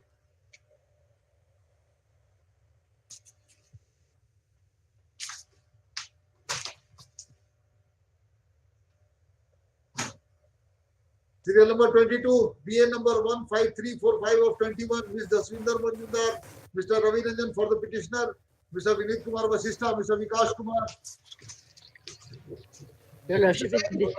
Mr. Singh, My lords. Mr. Singh, charge sheet has already been filed. Now, my lords, may kindly appreciate only two things. Yes. Now, my lords, there is an audit report in the case diary. That is a matter of trial. Just tell me what useful purpose will be served in keeping this person in custody. My lords, the thing is that they have defalcated altogether 27 lakhs and odd. Okay. Now, my lords, it is also the case that one of the co-accused has been granted anticipatory bail, wherein he has accepted to pay 9 lakhs. So that is different aspect. Whether he has Now, my lords, in accepted this case, two things are there. The audit report, wherein the my lords, petitioners. Audit report shows defalcation. My lords. No, the role of the petitioner has also been mentioned in the said audit report. Yes. What he used to do in the thing, my lords, if your lordships may kindly permit me to read that relevant portion. The accountant, the petitioner was the accountant. I'm Yes. reading that relevant portion. Yes. The accountant was supposed to pass the entries of transaction based on the vehicle estimate form, but the accountant used to remove the vehicle estimate form of the vehicles whose cash was defalcated by the cashier and used to pass false entries of cash received so that the shortage of cash is not reflected in books of accounts and no trial is left behind. Now, my lords, this was his role. He used to make false entries in order to defalcate the amount. Further, the petitioner, he has made a written extrajudicial confession wherein he has accepted his guilt. That written extrajudicial confession is in the case diary, my lords. Yes. Now, all said and done. Now, tell me, all said and done. My lords, Yes, it's a matter of trial. Now, tell me, is there any chance of tampering with evidence? by the Any chance of petitioner, my lords. tampering with evidence by the petitioner? My lords, it is all documentary evidence. All documentary which has evidence? to be, my lords, that has to be proved by the. Even the role which was assigned to this petitioner is documentary. That is documentary, my lords. what he's supposed to do, what he was not supposed to do, it is documentary. Now this defalcation amount is also documentary. What purpose will be served to keep him in prison? Tell me. 7 except pre-trial custody. My lords, it is up to your lordships, my lords, what is there in the case diary Yes, I heard the counsel and for the what petition. material has come that I was bound to place before your lordships. Yes, heard the counsel for the petitioner, heard Mr. Jitendra Singh appearing on behalf of the informant and the state. Full stop. There's an allegation that the petitioner, being an accountant, along with the cashier, has defalcated 27 lakhs. 27 lakhs. My lord. 27 lakhs. First up, the petitioner, it is alleged that the petitioner, being the accountant of Dumka Automobiles, made wrong entries in the books of accounts and manipulated the books of account and thereby siphoned 27 lakhs. First up. Next paragraph. Counsel for the petitioner submitted that the petitioner is in custody since Petitioner is in custody since 1st of September 2021. 1st of September 2021 and charge sheet has already been submitted.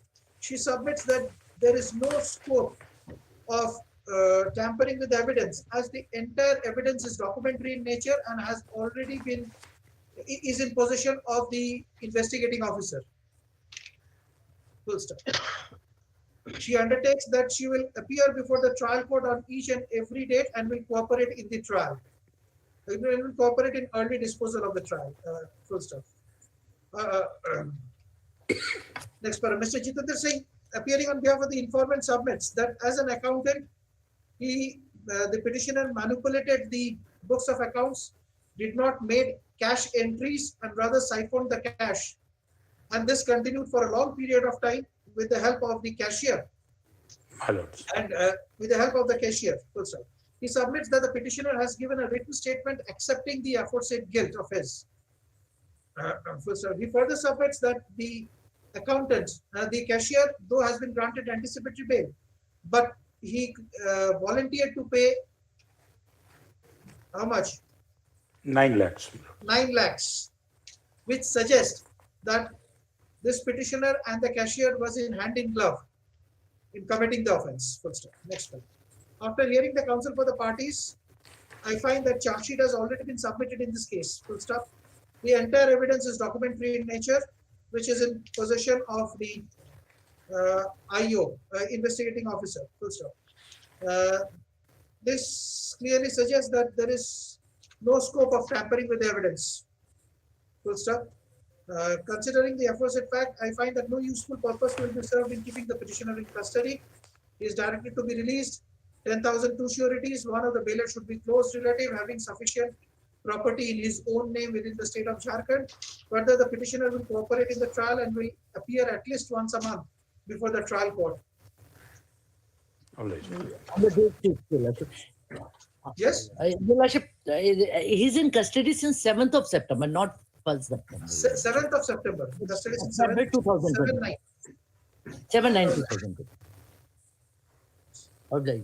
Obliged. Ready for admission. Serial number 23, MN number 83 of 15.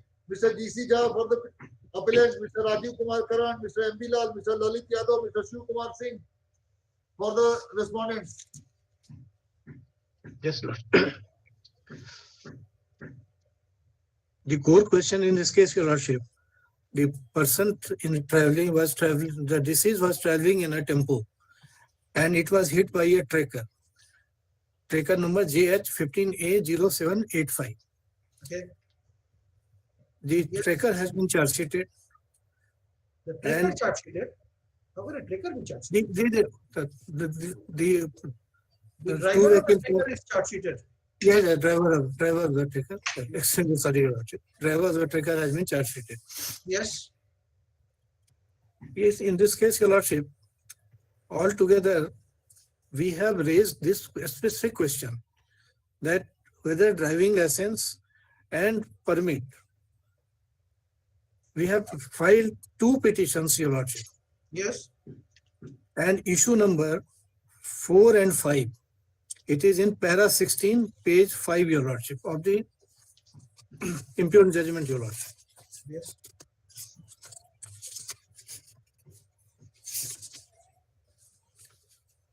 driving license point, Your Lordship, page number 5, driving license, issue number 4 and 5, Yes. para 16.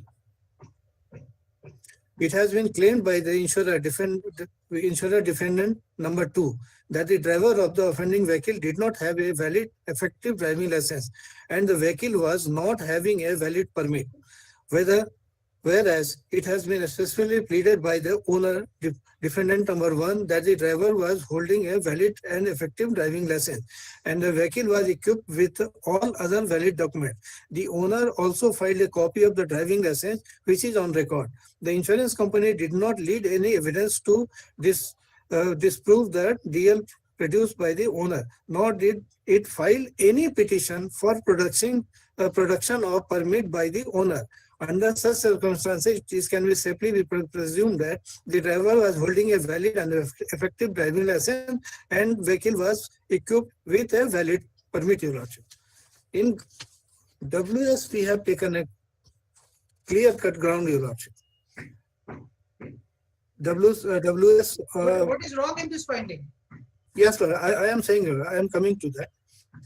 Here, tribunal has observed that we have not adduced any evidence and we have not filed any petition, nothing. I am coming to a petition filed by us. I am having a certified copy, Your Lordship. That's why this LCR has been called for, Your Lordship. 19/4/2014. LCR. Yes. We have filed a petition.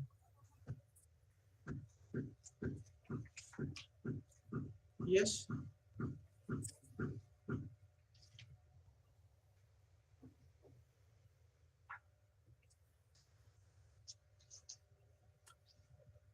Under order 16, rule 6, Your Lordship.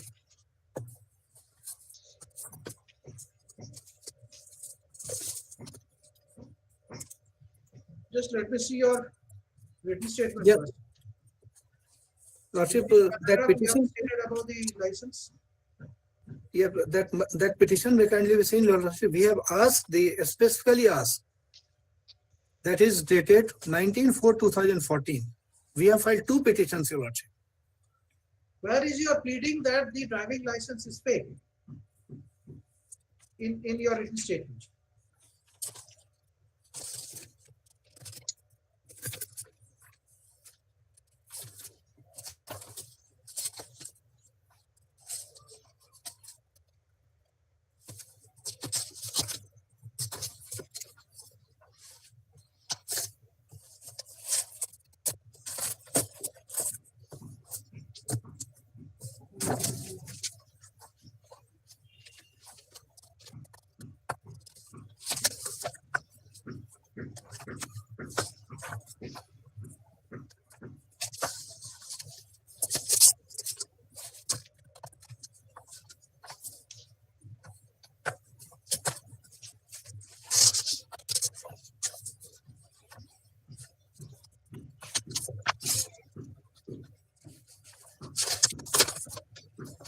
Yes, Lordship, para number 7 may kindly be seen. Yes, read that. That the claimant and the opposite party number 1 are called upon to produce the vehicular documents of the tracker number such and such and original driving license of the charge-sheeted driver of the aforesaid tracker for purpose of verification by the opposite party company. Where is your case that it is fake? Where is this specific positive affirmation that it is fake? Yes, that's it. That will reflect in my petition dated 19/4/2014, Your Forget Lordship. about your petition. Now, once this submission or is made in the written statement, Yes, Lordship. photocopy of the driving license was produced. Yes. What steps you have taken to verify that? Yes. That is recorded in that petition. That may kindly be seen, Your Lordship. Yes. Petition under orders 16, rule 6, Your Lordship, and section 169. Petition dated 19/4/2014. Yes.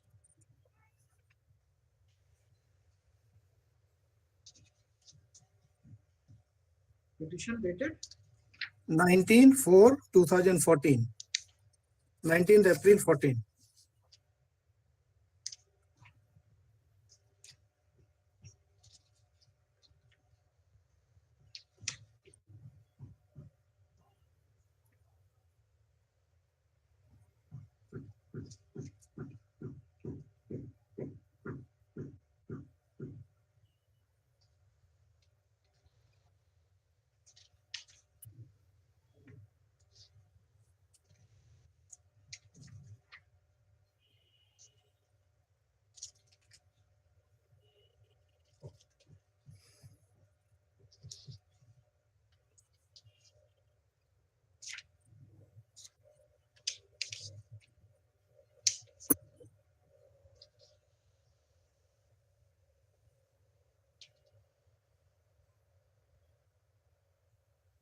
Yes.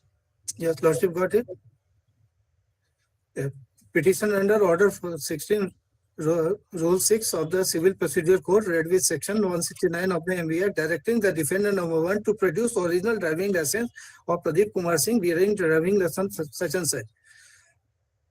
The number para 1 that the divisional office of the National Insurance Company Bokaro duly appointed a surveyor Mr. Dhananjay Mishra to obtain driving license particulars of DL number 33190 Bokaro belong to Pradeep Kumar Singh from the DPO office Bokaro as per requirements of the same divisional office New National Insurance Company Limited Dhanbad.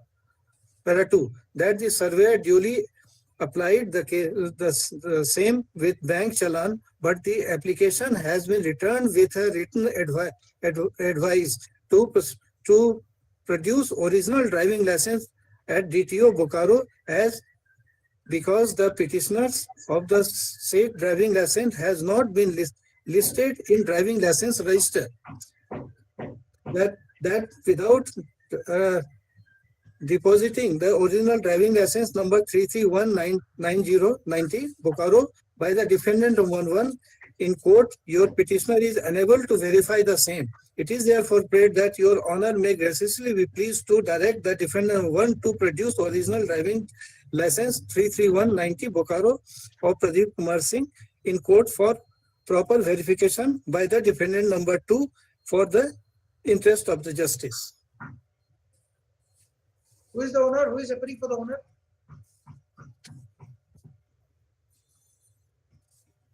Name of 2-3 persons are appearing, Your Lordship.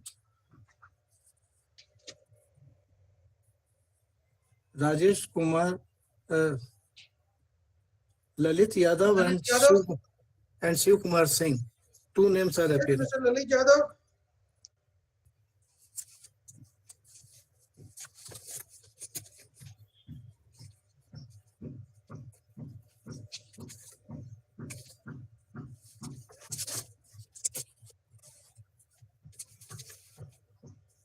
You can at best get the right to recover the amounts. Yes, sir. That is your Lord. Have you satisfied this award? We have, Lordship, we have paid rupees 2,50,000. Order dated 18/1/2017.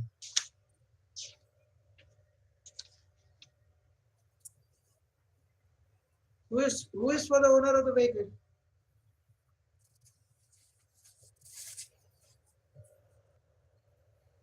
Where is Mr. Lalit Yadav?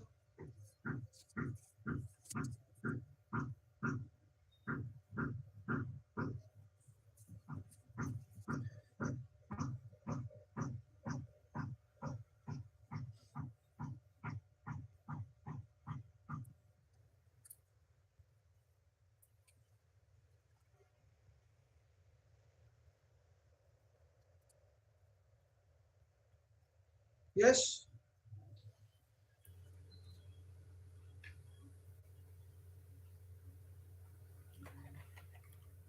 My lord, I am appearing on behalf of the claimant respondent, my lord. Who is for the? There are 2 names, Your Lordship, Lalit Yadav and Shiv Kumar Singh. Where is Mr. Lalit Yadav, Shiv Kumar Singh?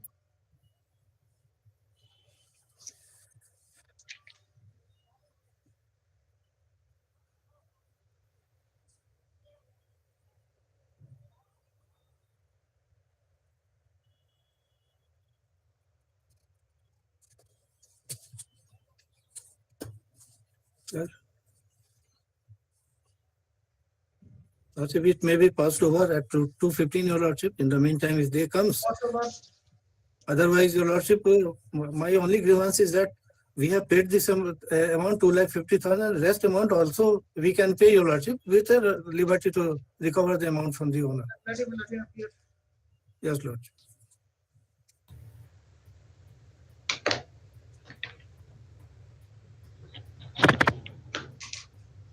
Serial number 24 with serial number 25, MN number 145 or 15 with MN number 252 or 15. Well, these 2 cases on behalf of Mr. Ajit Kumar Lal. Mr. Alok Lal petitioner in second case, Mr. Saeed Khan, Mr. Alok Lal, Mr. Rajul Ansari, Mr. Suraj Prakash, respondent in first case, Mr. Arvind Kumar Lal responded in second case. My lord, on the ground of Mr. Arvind Kumar Lal may be adjourned for 2 weeks, Your Lordship, my lord. It has been submitted that mother of learned advocate Advait Kumar Lal has expired. Full stop. On this ground, adjournment has been sought for. So prayer allowed. This case is adjourned for 2 weeks. Serial 26, MA number 546 of 15, Mr. S.K. Laik for the appellant, Mr. Ashutosh Anand for the respondent. May it please your lord. This is for enhancement of compensation amount. My lord, grounds are, my lord, wrong assessment of income, conventional head meager amount, and future prospect has not been given. My lord, kindly have a look to internal page number 6 of the impugned award. Read the award. Where is Mr. Ashutosh Anand? My lord. Yes. Running page 16, 1/6. You start reading from the very beginning. LCR is there? Yes. Mr. Lai. My lord, it starts from paragraph page 11, running page 11. Yes. Judgment. The present claim petition has been filed under Section 166 Motor Vehicles Act by the plaintiffs for grant of compensation of rupees 25,69,500 on account of death of deceased Binod Mahato in motor vehicle accident. Briefly stated, the facts of the case giving rise to the present claim petition are that on 23rd of July 2012 at about 8 a.m., deceased Binod Mahato along with one other person was going on his by his own motorcycle Hero Honda Splendor Plus bearing registration number JH10X5048 towards Sindri, and when he reached near BCCL Hospital Jorapokar, Indigo Manja car bearing registration number J05AN1731 coming from the side, it should have been coming from the other side, which was being driven rashly and negligently by its driver, dashed the motorcycle of the deceased, as a result of which both the deceased sustained fatal injuries. Binod Mahato was brought to PMCH Dhanbad by ambulance for treatment, but he could not survive and died. Postmortem was conducted by Dr. Vinit Kigga of PMCH Hospital Dhanbad. Case was registered against the driver of the offending vehicle bearing registration number J05AN1731 by Jurapokar PS case number 165 of 2012 dated 24th of July 2012 under sections 279, 337, 338, 304 capital A of Indian Penal Code. And after investigation, charge sheet was also submitted under the same sections against the driver of the offending vehicle. It is further case of the plaintiff that deceased was 40 years old at the time of accident and death, and he was doing business. This is relevant, my lord. He was doing business of transport and safeguarding mill and was earning rupees 20,000 per month. This is the case of the my lord claimants. The offending vehicle was insured with Tata AIG General Insurance Company Limited at the relevant time. Plaintiffs are wife, sons, and parents of the deceased. Plaintiffs have also received 50,000 under Section 140 of the Motor Vehicle Act in no fault liability on 27th of July 2015. At last, it has been prayed to allow the claim petition. After issuance of notice, defendant number 2, Tata AIG General Insurance Company Limited, appeared in court and filed its written statement. Defendant number 1, Seema Giri and Santosh Kumar Giri, also appeared and filed their written statement. Defendant number 1 have stated in para 10 of their written statement that a vehicle bearing registration number J05AN1731 was insured with defendant number 2 at the relevant time. They have denied from other content of the claim petition. Defendant number 2, Insurance Company Limited, has admitted in para 6 of written statement that Indigo Maja vehicle bearing registration number J05AN1731 was insured with this defendant at the time of accident. This defendant has raised the usual technical objection of maintainability, misgender, non-gender of parties. The age, income, and occupation of the deceased has been denied. The factum of accident has also been denied. It has been averred that the claimant himself was responsible for accident and the driver of the vehicle under reference has not valid and effective driving license. The vehicular documents and driving license of the driver are pleaded to be produced and proved. It is further averred that the vehicle was registered as private vehicle but was used for commercial purpose at the time of accident, and hence violation of conditions of policy has been done. At last, it has been paid to dismiss the claim petition against this defendant. On the basis of pleadings of both the parties, the following issues have been framed on recast. Issues: whether the present claim is maintainable in its present form, whether there is valid cause of action for the present claim case, whether the deceased Vinod Mahato has died in road accident caused by vehicle bearing registration number J05AN1731, whether the driver of the said vehicle was driving the vehicle rashly and negligently at the relevant time, whether the driver of the said vehicle had valid and effective driving license at the relevant time, whether the said vehicle was used for commercial purpose at the relevant time, whether the plaintiffs are entitled to any compensation. If so, to what amount and from whom? To what relief or reliefs the plaintiffs are entitled. Next, in support of this case, plaintiffs have examined PW1 Sila Devi, plaintiff number 1, PW2 Madhav Mahato, plaintiff number 5, and PW3 Jaikant Kumar. By way of documentary evidence, the plaintiffs have got exhibited following documents. Exhibit 1, certified copy of FIR. Exhibit 2, certified copy of charge sheet. Exhibit 3, photocopy of postmortem report. Exhibit 4, original license of Vinod Mahato self-cutting mill. Well, this is also relevant. Exhibit 5, bill book. Exhibit 6, fee card. Exhibit 6, this is also relevant for identification, copy of owner book of truck. Exhibit X by 1, copy of owner book of motorcycle, copy of Exhibit X by 2, copy of owner book of car. Exhibit X by 3, copy of insurance policy. On the other hand, this is also relevant. On the other hand, defendant did not lead any evidence. None of the defendants have led any evidence. Now the question for consideration before this court is as to whether the claimant has been able to prove this case or not. Findings. Issue number 1, 2, and 3. All the issues are interlinked by the same question of facts and law, and as such, for the sake of brevity, these issues shall be discussed together.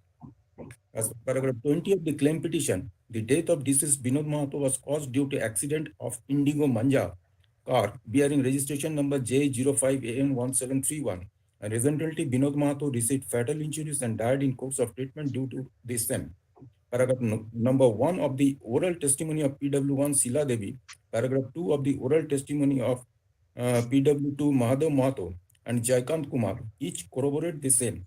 FIR Exhibit 1, Charge Sheet Exhibit 2 also go to prove that the deceased Vinod Mahato died due to a motor vehicle accident caused by the offending car, and no contrary evidence has been laid from the side of the defendants on the points, and therefore it is held established that the death of the deceased Vinod Mahato occurred on 23rd of July 2012 due to the motor vehicle accident, and accordingly the plaintiffs who are the legal representatives of the deceased, being the wife, sons, and parents, have got valid cause of action for the present suit, and claim petition has also been filed under the proper rules, and show issue number 1, 2, 3 are decided in favor of the plaintiffs. Next, issue number 4. Paragraph 20 of the claim petition files mentioned that the accident took place due to rash and negligent ride by the owner of the by the driver of the car bearing registration number J05AN1731.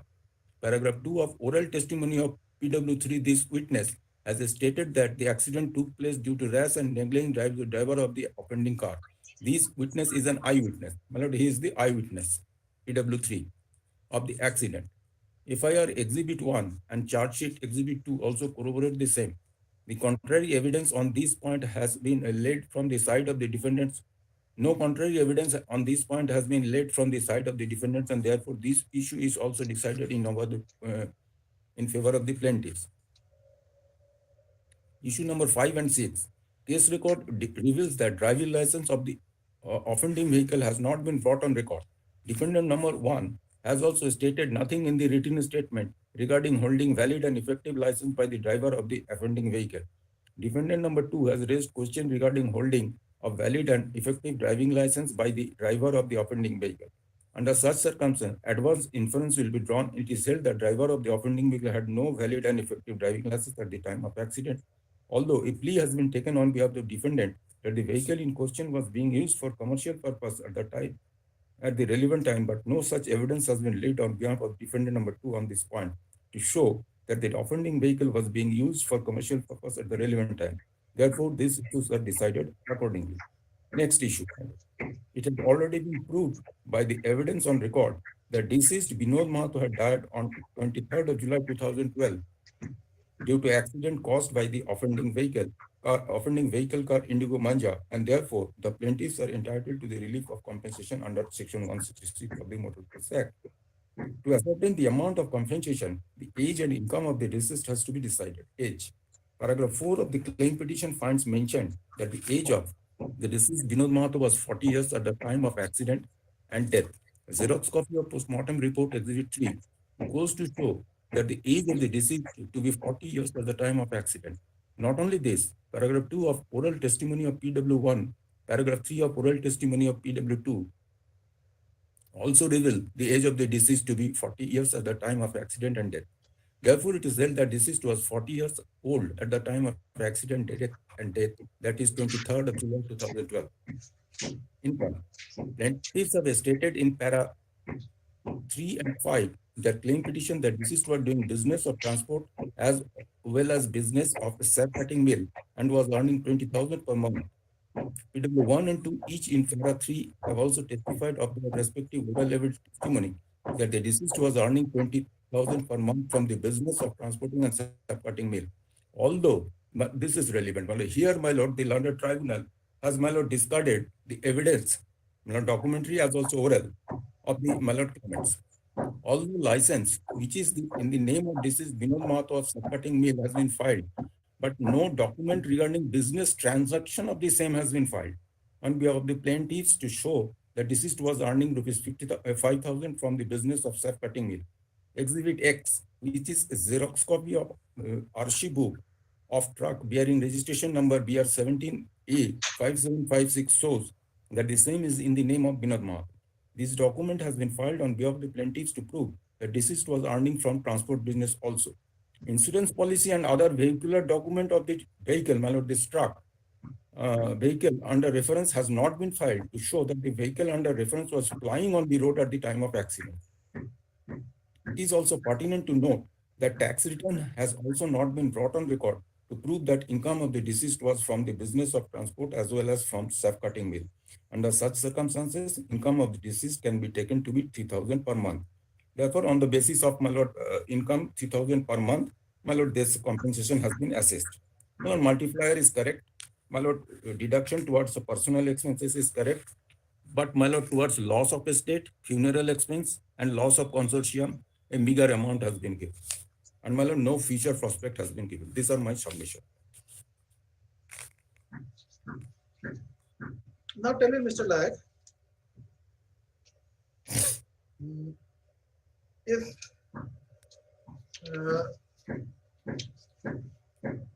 it is in absence of income tax return, how can the income be assessed? How can an income of a person be assessed in absence of an income tax return?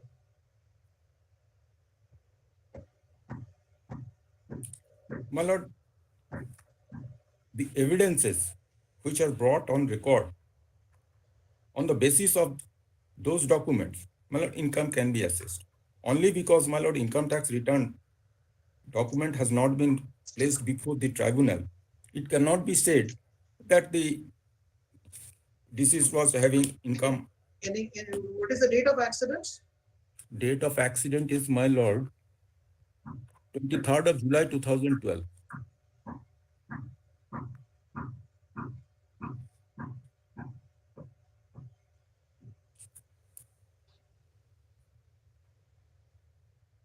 And, my lord, a person having transport business, I mean, only 3,000 income per month. Just a minute. Any judgment to the opposite effect? No, my lord, direct judgment cannot be. But, my lord, 3,000 is also, my lord, less than the, my lord, minimum wages per month. Even a labor nowadays earns more than that. Even in 2012 also.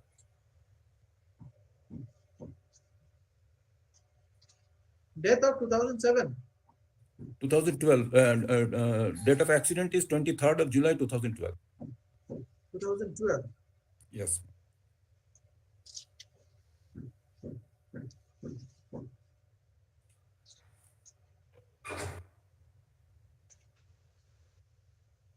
But Mr. Nayak, your license of shaft cutting mill expired in 2007.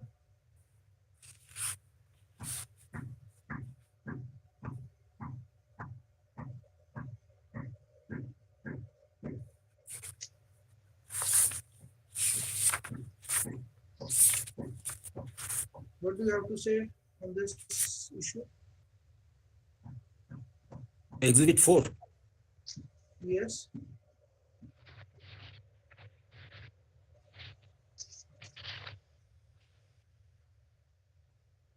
Exhibit 4. Let me see.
Where is exhibit 4?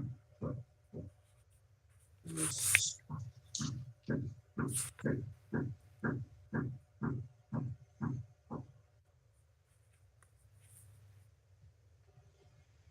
Exhibit 4 is dated, is for the year 2007.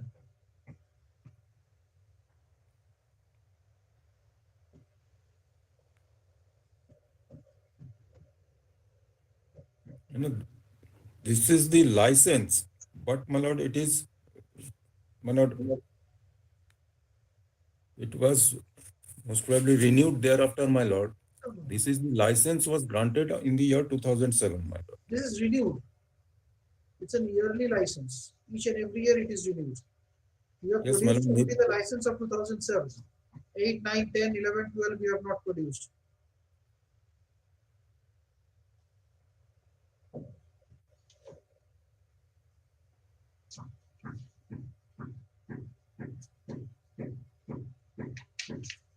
But my lord, no contrary evidence. My lord, the witnesses have stated that he was having subcutting mill, but no contrary evidence has been laid by. But the mill, the license of the mill expired in 2007. There is nothing to suggest that on the date of accident, the mill was operational. Yes. Let us see the evidence, Mr. Nayak. What is your statement?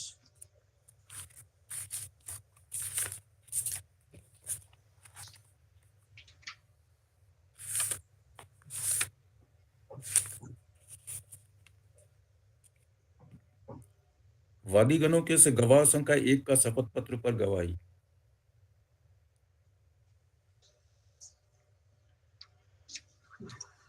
Sheila Devi is the, my lord, PW1. Paragraph 3, my lord.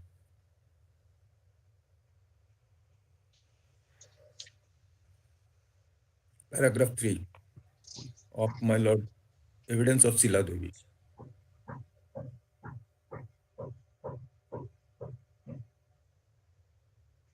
ये कि मेरे पति truck संघ का स्वयं के मालिक एवं उस ट्रक संघ से ट्रांसपोर्टिंग का काम करते थे और महीना का 15,000 कमाते थे। इसके अलावा वे भूसा काटने का व्यवसाय भी करते थे, जिससे महीने का 5,000 रुपया कमाते थे। वादी की आपातकालीन मृत्यु के कारण देखभाल के अभाव में ट्रक को बेचना पड़ा और भूसा काटने का व्यवसाय भी बंद हो गया। Yes, Mr. Ashutosh Anand. My lords, first, my lords, since perceived no notice has been issued to the owner, my lord, as per issue number 5 and 6 at paragraph number 12, it appears that the tribunal has came to a finding, rendered a finding that the owner was. Has been given. No, lordship, no diya. I'm conscious of that, my lord, but still there's a finding, my lords. So, my lord, this is the first argument. So far as income is concerned, my lords, admittedly, no documentary evidence showing the exact income of the deceased has been brought on record. There is no documentary evidence that is adduced in respect of income, then it will be presumed that the person was unemployed and rupees 3,000 as notional income. My lords, some hypothetical guesswork has to be taken into place. My lord, in this case, our own division bench of the own High Court in 2007, Volume 3, JLGR, page 376, my lord, has held that in these cases, 3,000 rupees per month income is being taken, my lords. There is no denial that he was in the transportation business and he had a shaft cutting mill. My lord, so far these two aspects are concerned, my lord. Now on the facts, I differ with the said division bench. My lords. Because of the simple reason, the case is on facts. My lord, definitely, my lords. In particular case, the division bench decided is on facts. Definitely, my lord. There is a two document, which is the fee card of his son, which shows that the two sons were studying in a school and at least was paying 1,500 to 1,600 per month as tuition fee. If that be so, do you telling me to believe that the person who is earning 3,000 rupees per month will spend 2,000 rupees on the school fees of the children? My lord, there may be other situations even, my lord, though this is not on record, and there's no such evidence that he himself was paying the fees of the children. It is the fee card is there. My lord, fee card is there, my lord. Someone was sponsoring the child. Where is the evidence to that? Where is the evidence? There's no such evidence, my lord. Tell me. There's no such evidence, my lord. Even if I discard that income from shaft cutting, which is 5,000, as because the license of the shaft cutting has expired in 2007.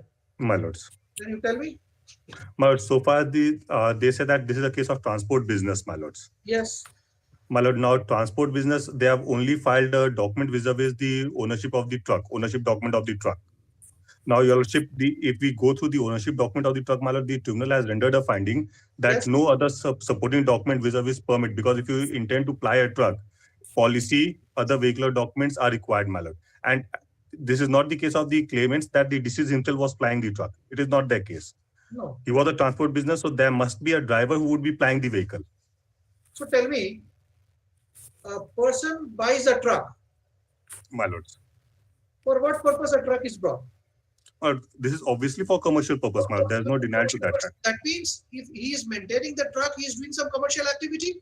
My lord, this is the aspect, my lord, whether the truck was being plied at the time of accident or not, because there is no corroborative document to suggest that the truck was actually being plied on the road. This is what the tribunal has rendered a finding, my lords.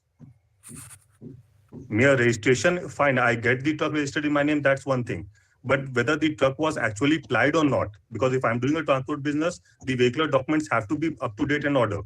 Maybe if it is not up to date, then what? But it is deemed that the truck was not being plied. He will be penalized for that. My lord, it is deemed, my lord, because the law mandate, there's a negative mandate, my lords, that the vehicle cannot be plied. So it has to be deemed that the truck was not being plied until unless evidence is brought to that effect. That have you brought any evidence? The claimant was required to bring an evidence that without this document. Yes, make some statement. Where is your cross-examination that you did not have any material, any documents, and the vehicle was not plying? Show me from the evidence. Then he will controvert that. If you don't controvert that, if you don't controvert what he states, then what is the necessary to bring all those documents? First, you have to controvert. The income was dispute will be enlarged. Tell me. The income was denied patently in the written statement itself. This was denied in the written statement itself. Once it has been denied, my lords, now the entire onus shifts upon the plaintiff to prove that yes, these are the income and these are the sources of income. He has proved that he was not an unemployed. When a person is not unemployed, how can 3,000 be his income? My lord, for the purpose of unemployed person, 3,000 is not the income, my lords. When there's a evidence that he might be working, but the amount of the income is not there, then 3,000 is there. Tell me. Well, this is basically a guesswork, my lords. This is basically a guesswork. So this guesswork is absolutely wrong. This is basically a guesswork, my lords. But there has to be, even if the enhancement is made, my lord, there has to be some basis on the basis of which the enhancement can be made. Basis. So this 3,000 is wrong. 3,000 is wrong, my lord. 3,000 is on the very lower side, my lord. I must concede this is on a very lower side. What is correct? No, this is on a very lower side, my lord. No doubt about it. Any judgment? Because, my lord, in the case of business, my lord, ups and downs of the business vis-a-vis labors cannot be compared, my lords. Absolutely. So this is one of the worst scenario vis-a-vis business are concerned. Absolutely. Absolutely.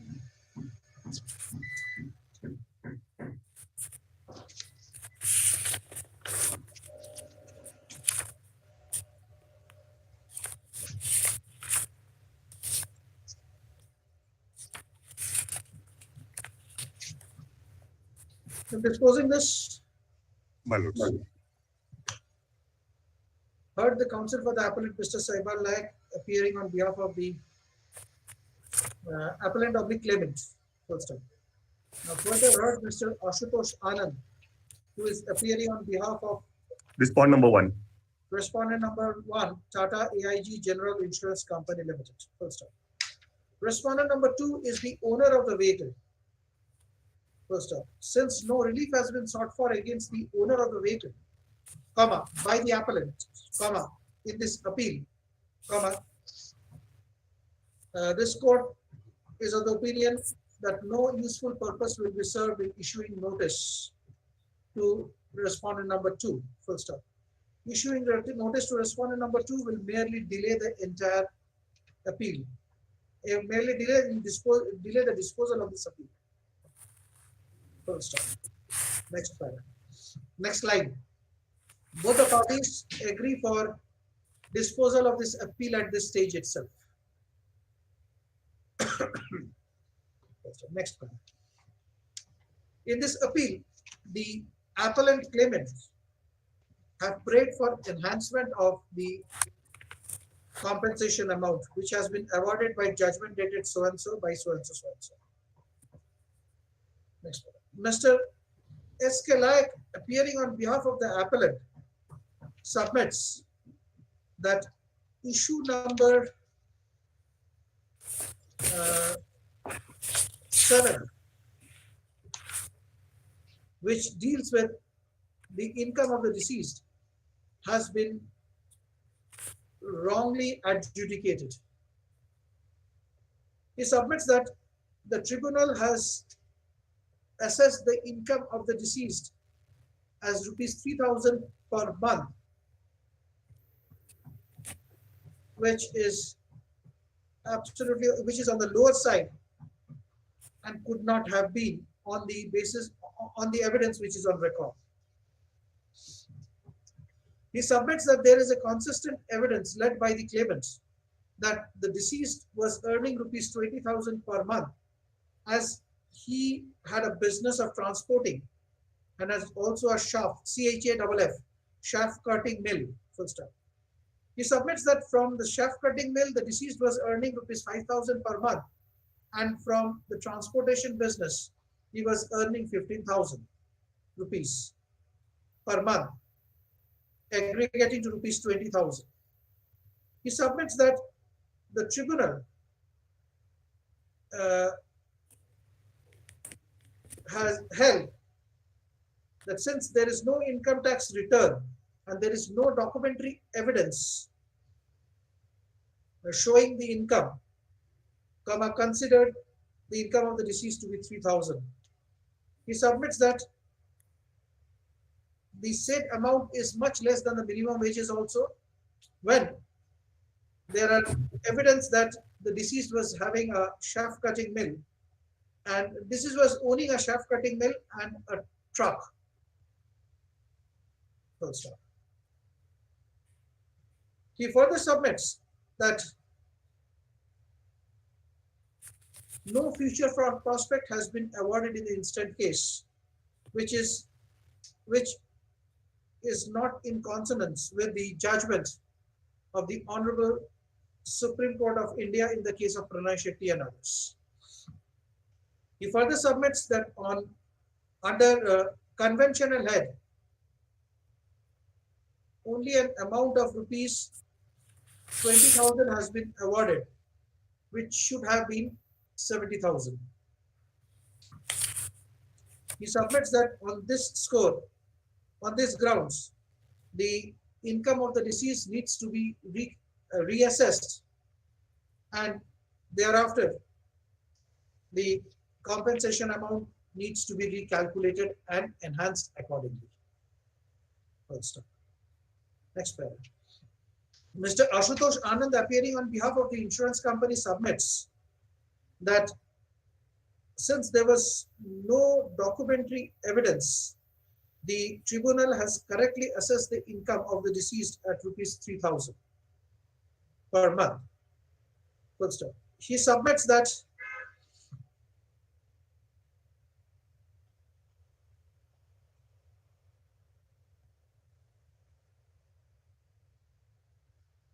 no documents in respect of the truck was produced by the claimants to suggest that the truck was being plied with a valid permit, insurance, etc. He submits that only the owner book of the truck was produced, and production of the said owner book is not sufficient to conclude that the truck was being plied by the petitioner, by the appellants, by the deceased.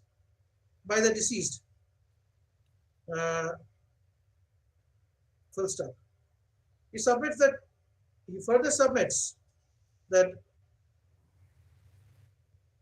there is nothing on record to suggest that the shaft cutting machine mill of the petitioner was functional and was operational and was earning, and the petitioner was earning any amount from that. He submits that in absence of the documentary evidences, there was nothing before the court to accept that the deceased was earning rupees 20,000 per month. The full stop. He submits that there are no grounds to interfere in the award. Full stop. Next line, next paragraph. A specific plea was put to the counsel appearing on behalf of the insurance company as to whether this award has been challenged by the insurance company or not on any ground. But we have paid the amount.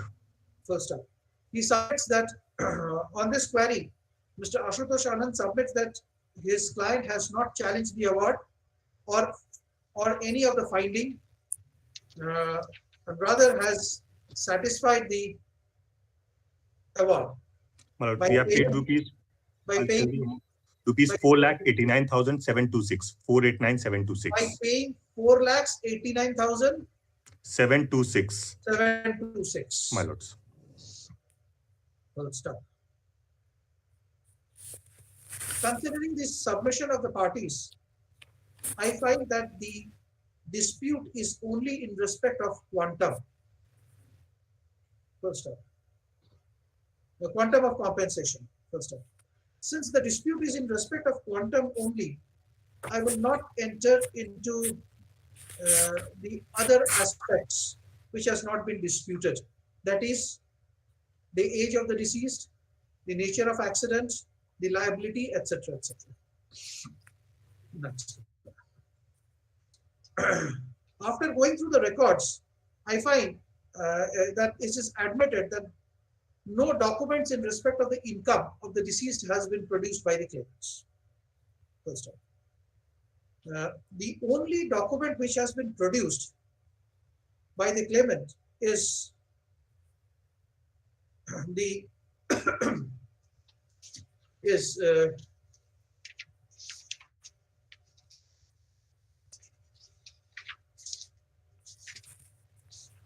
the license issued in the name of the deceased in relation to the shaft cutting mill, which permitted the deceased to employ 2 persons. The other documents are the registration certificate of a truck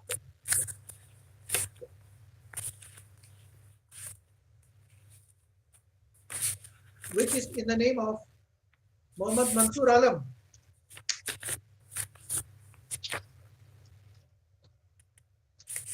Which truck? Sorry. No. Just a minute. Which is in the name of? Truck is the name of the deceased, my lord. Where is it? It is there, my lord. If your lordship will kindly turn to internal page number 6 of the award. Just in the middle, exhibit X, which is Xerox copy of RC book of truck being registration number so and so, shows that the same is Registration number? BR 17A 5756.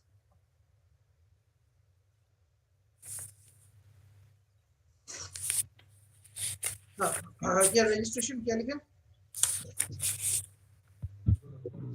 Yes. Registration certificate of truck which is in the name of? In the name of Vinod Mahato.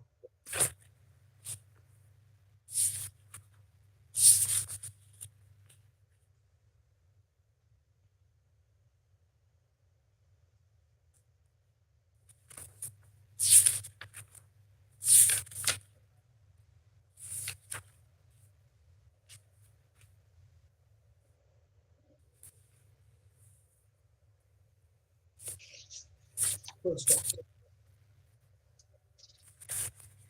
The other document is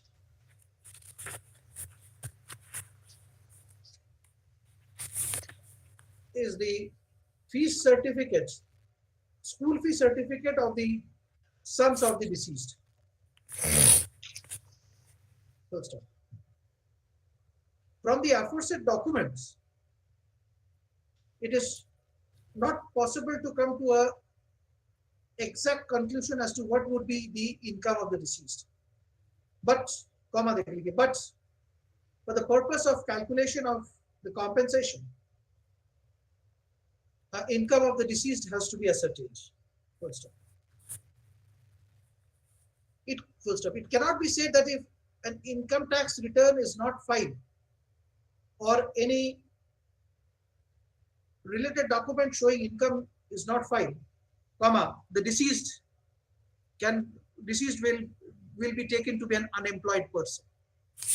First, in this case, when I go through the evidence led by the claimants, I find that claimant witness number 1, within bracket wife of the deceased, has categorically stated in paragraph 3 that the deceased was earning 15,000 rupees per month from the transporting business by plying the truck bearing registration number BR 17A 5766 and was earning rupees 5,000 by cutting shaft.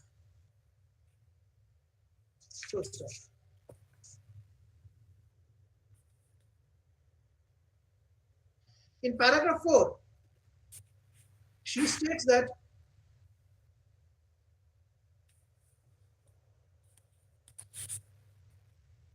his 2 sons are studying in school. Full stop. The elder son is studying in class 11 of Jawaharlal Nehru Memorial Senior Secondary School, and his younger son was studying in Dinobili School in class 8. She stated that she's spending 8,000 rupees as tuition fee and other expenses for her son.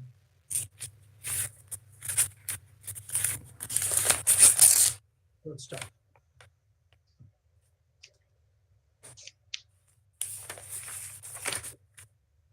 This witness was cross-examined, but surprisingly, the aforesaid statement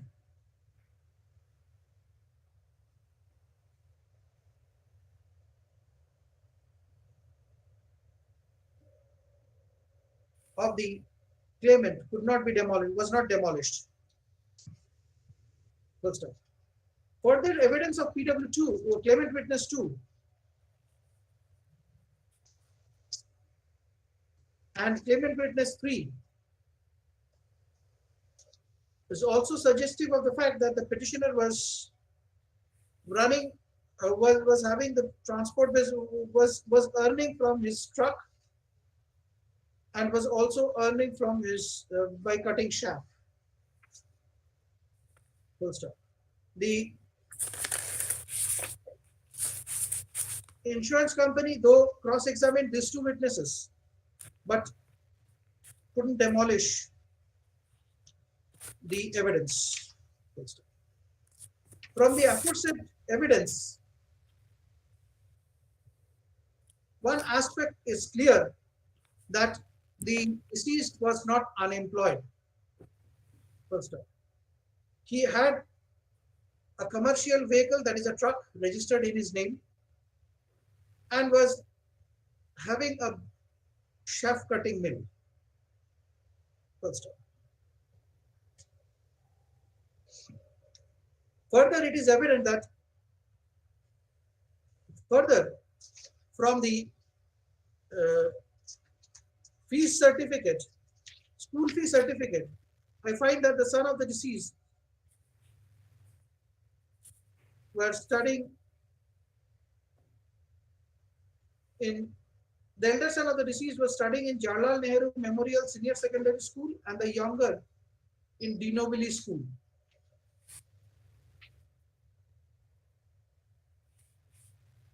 Full stop.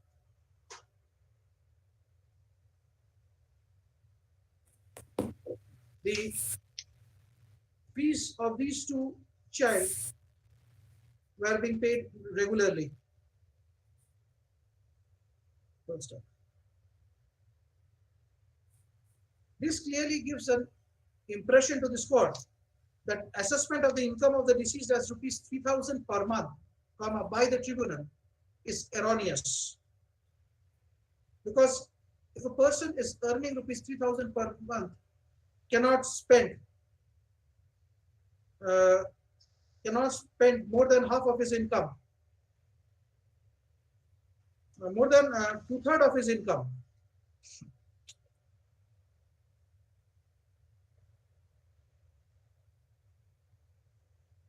More than half of the income, more than half of the income towards the school fees of his children.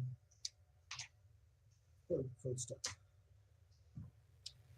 Now, next para. Now the question is, in view of the evidence, what would be the income of the deceased? It is the case of the deceased claimants that the deceased was earning rupees 5,000 from shaft cutting mill. Full stop. The claimants have also exhibited the license. Full stop. When I go through the license which has been exhibited, I find that the license is of the year 2007. Full stop. The license clearly suggests that the license will expire on 31st December 2007. Full stop. There is nothing to suggest, there is nothing on record to suggest that the license was renewed after 2007 and the shaft cutting mill was operational. Full stop.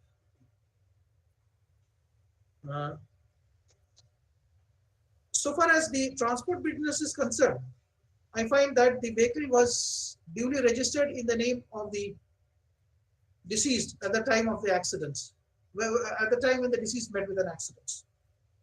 First step.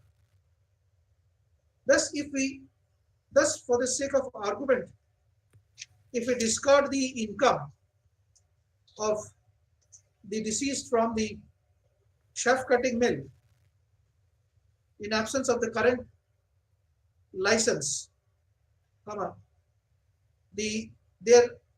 this court can definitely conclude that the deceased was earning from the transport business, that is by applying the by commercially using his truck, which was registered in his name.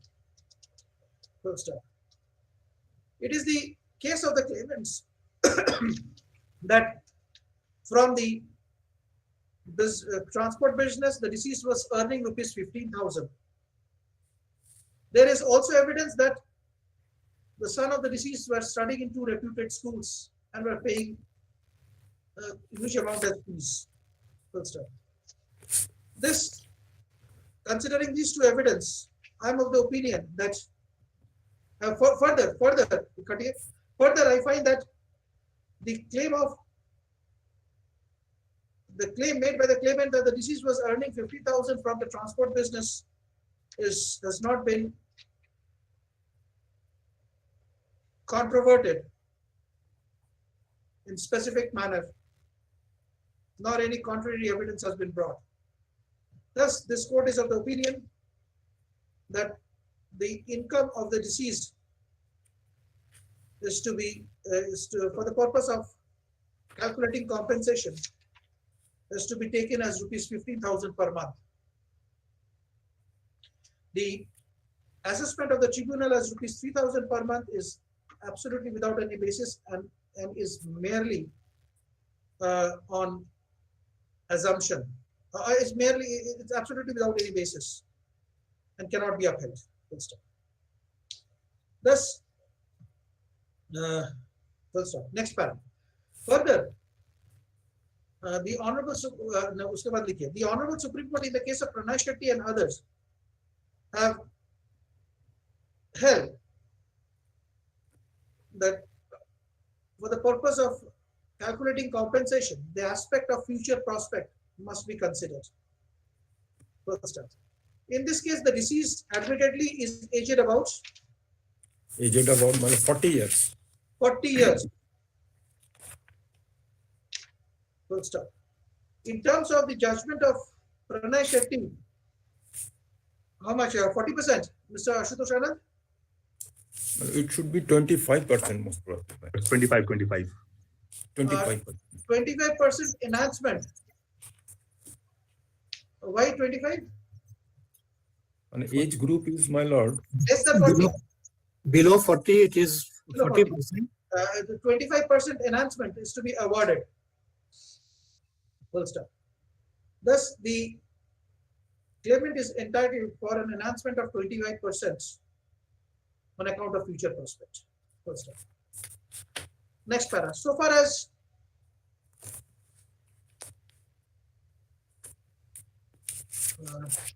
compensation under conventional aid is concerned, I find that the tribunal, I find from the award that the tribunal has granted only 20,000 rupees, whereas, whereas in terms of the judgment of Pranay Shetty, the claimant is entitled to receive much more. Thus,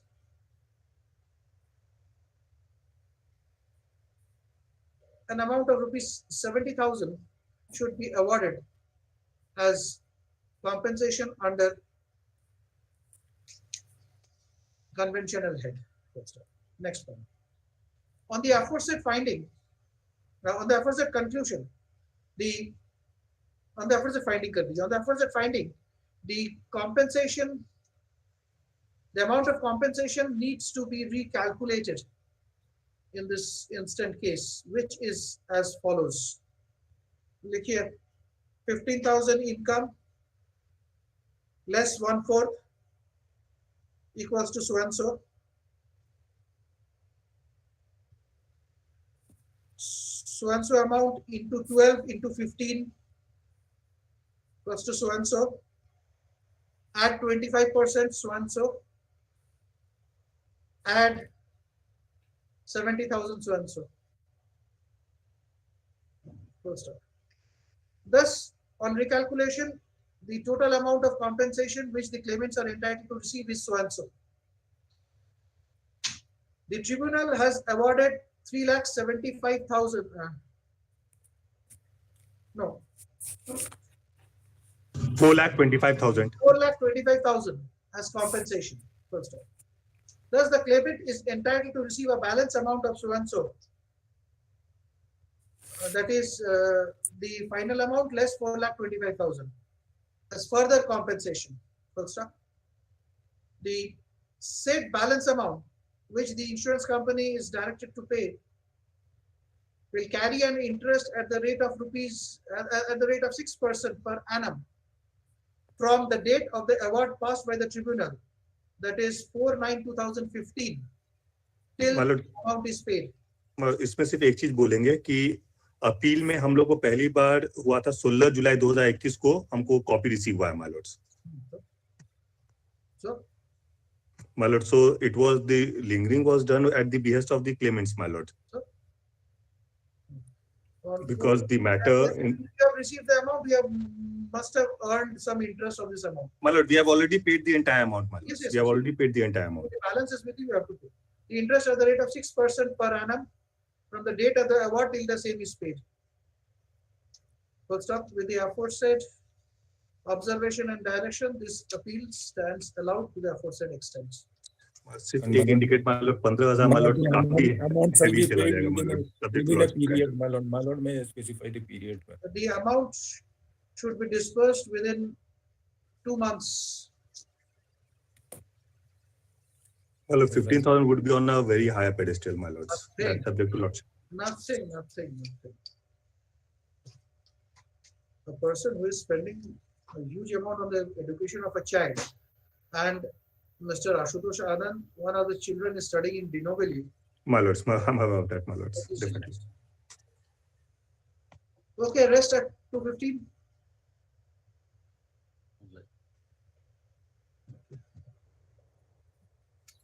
See, one Passover case that was taken at 2:15. 2:15. Yes, Lord.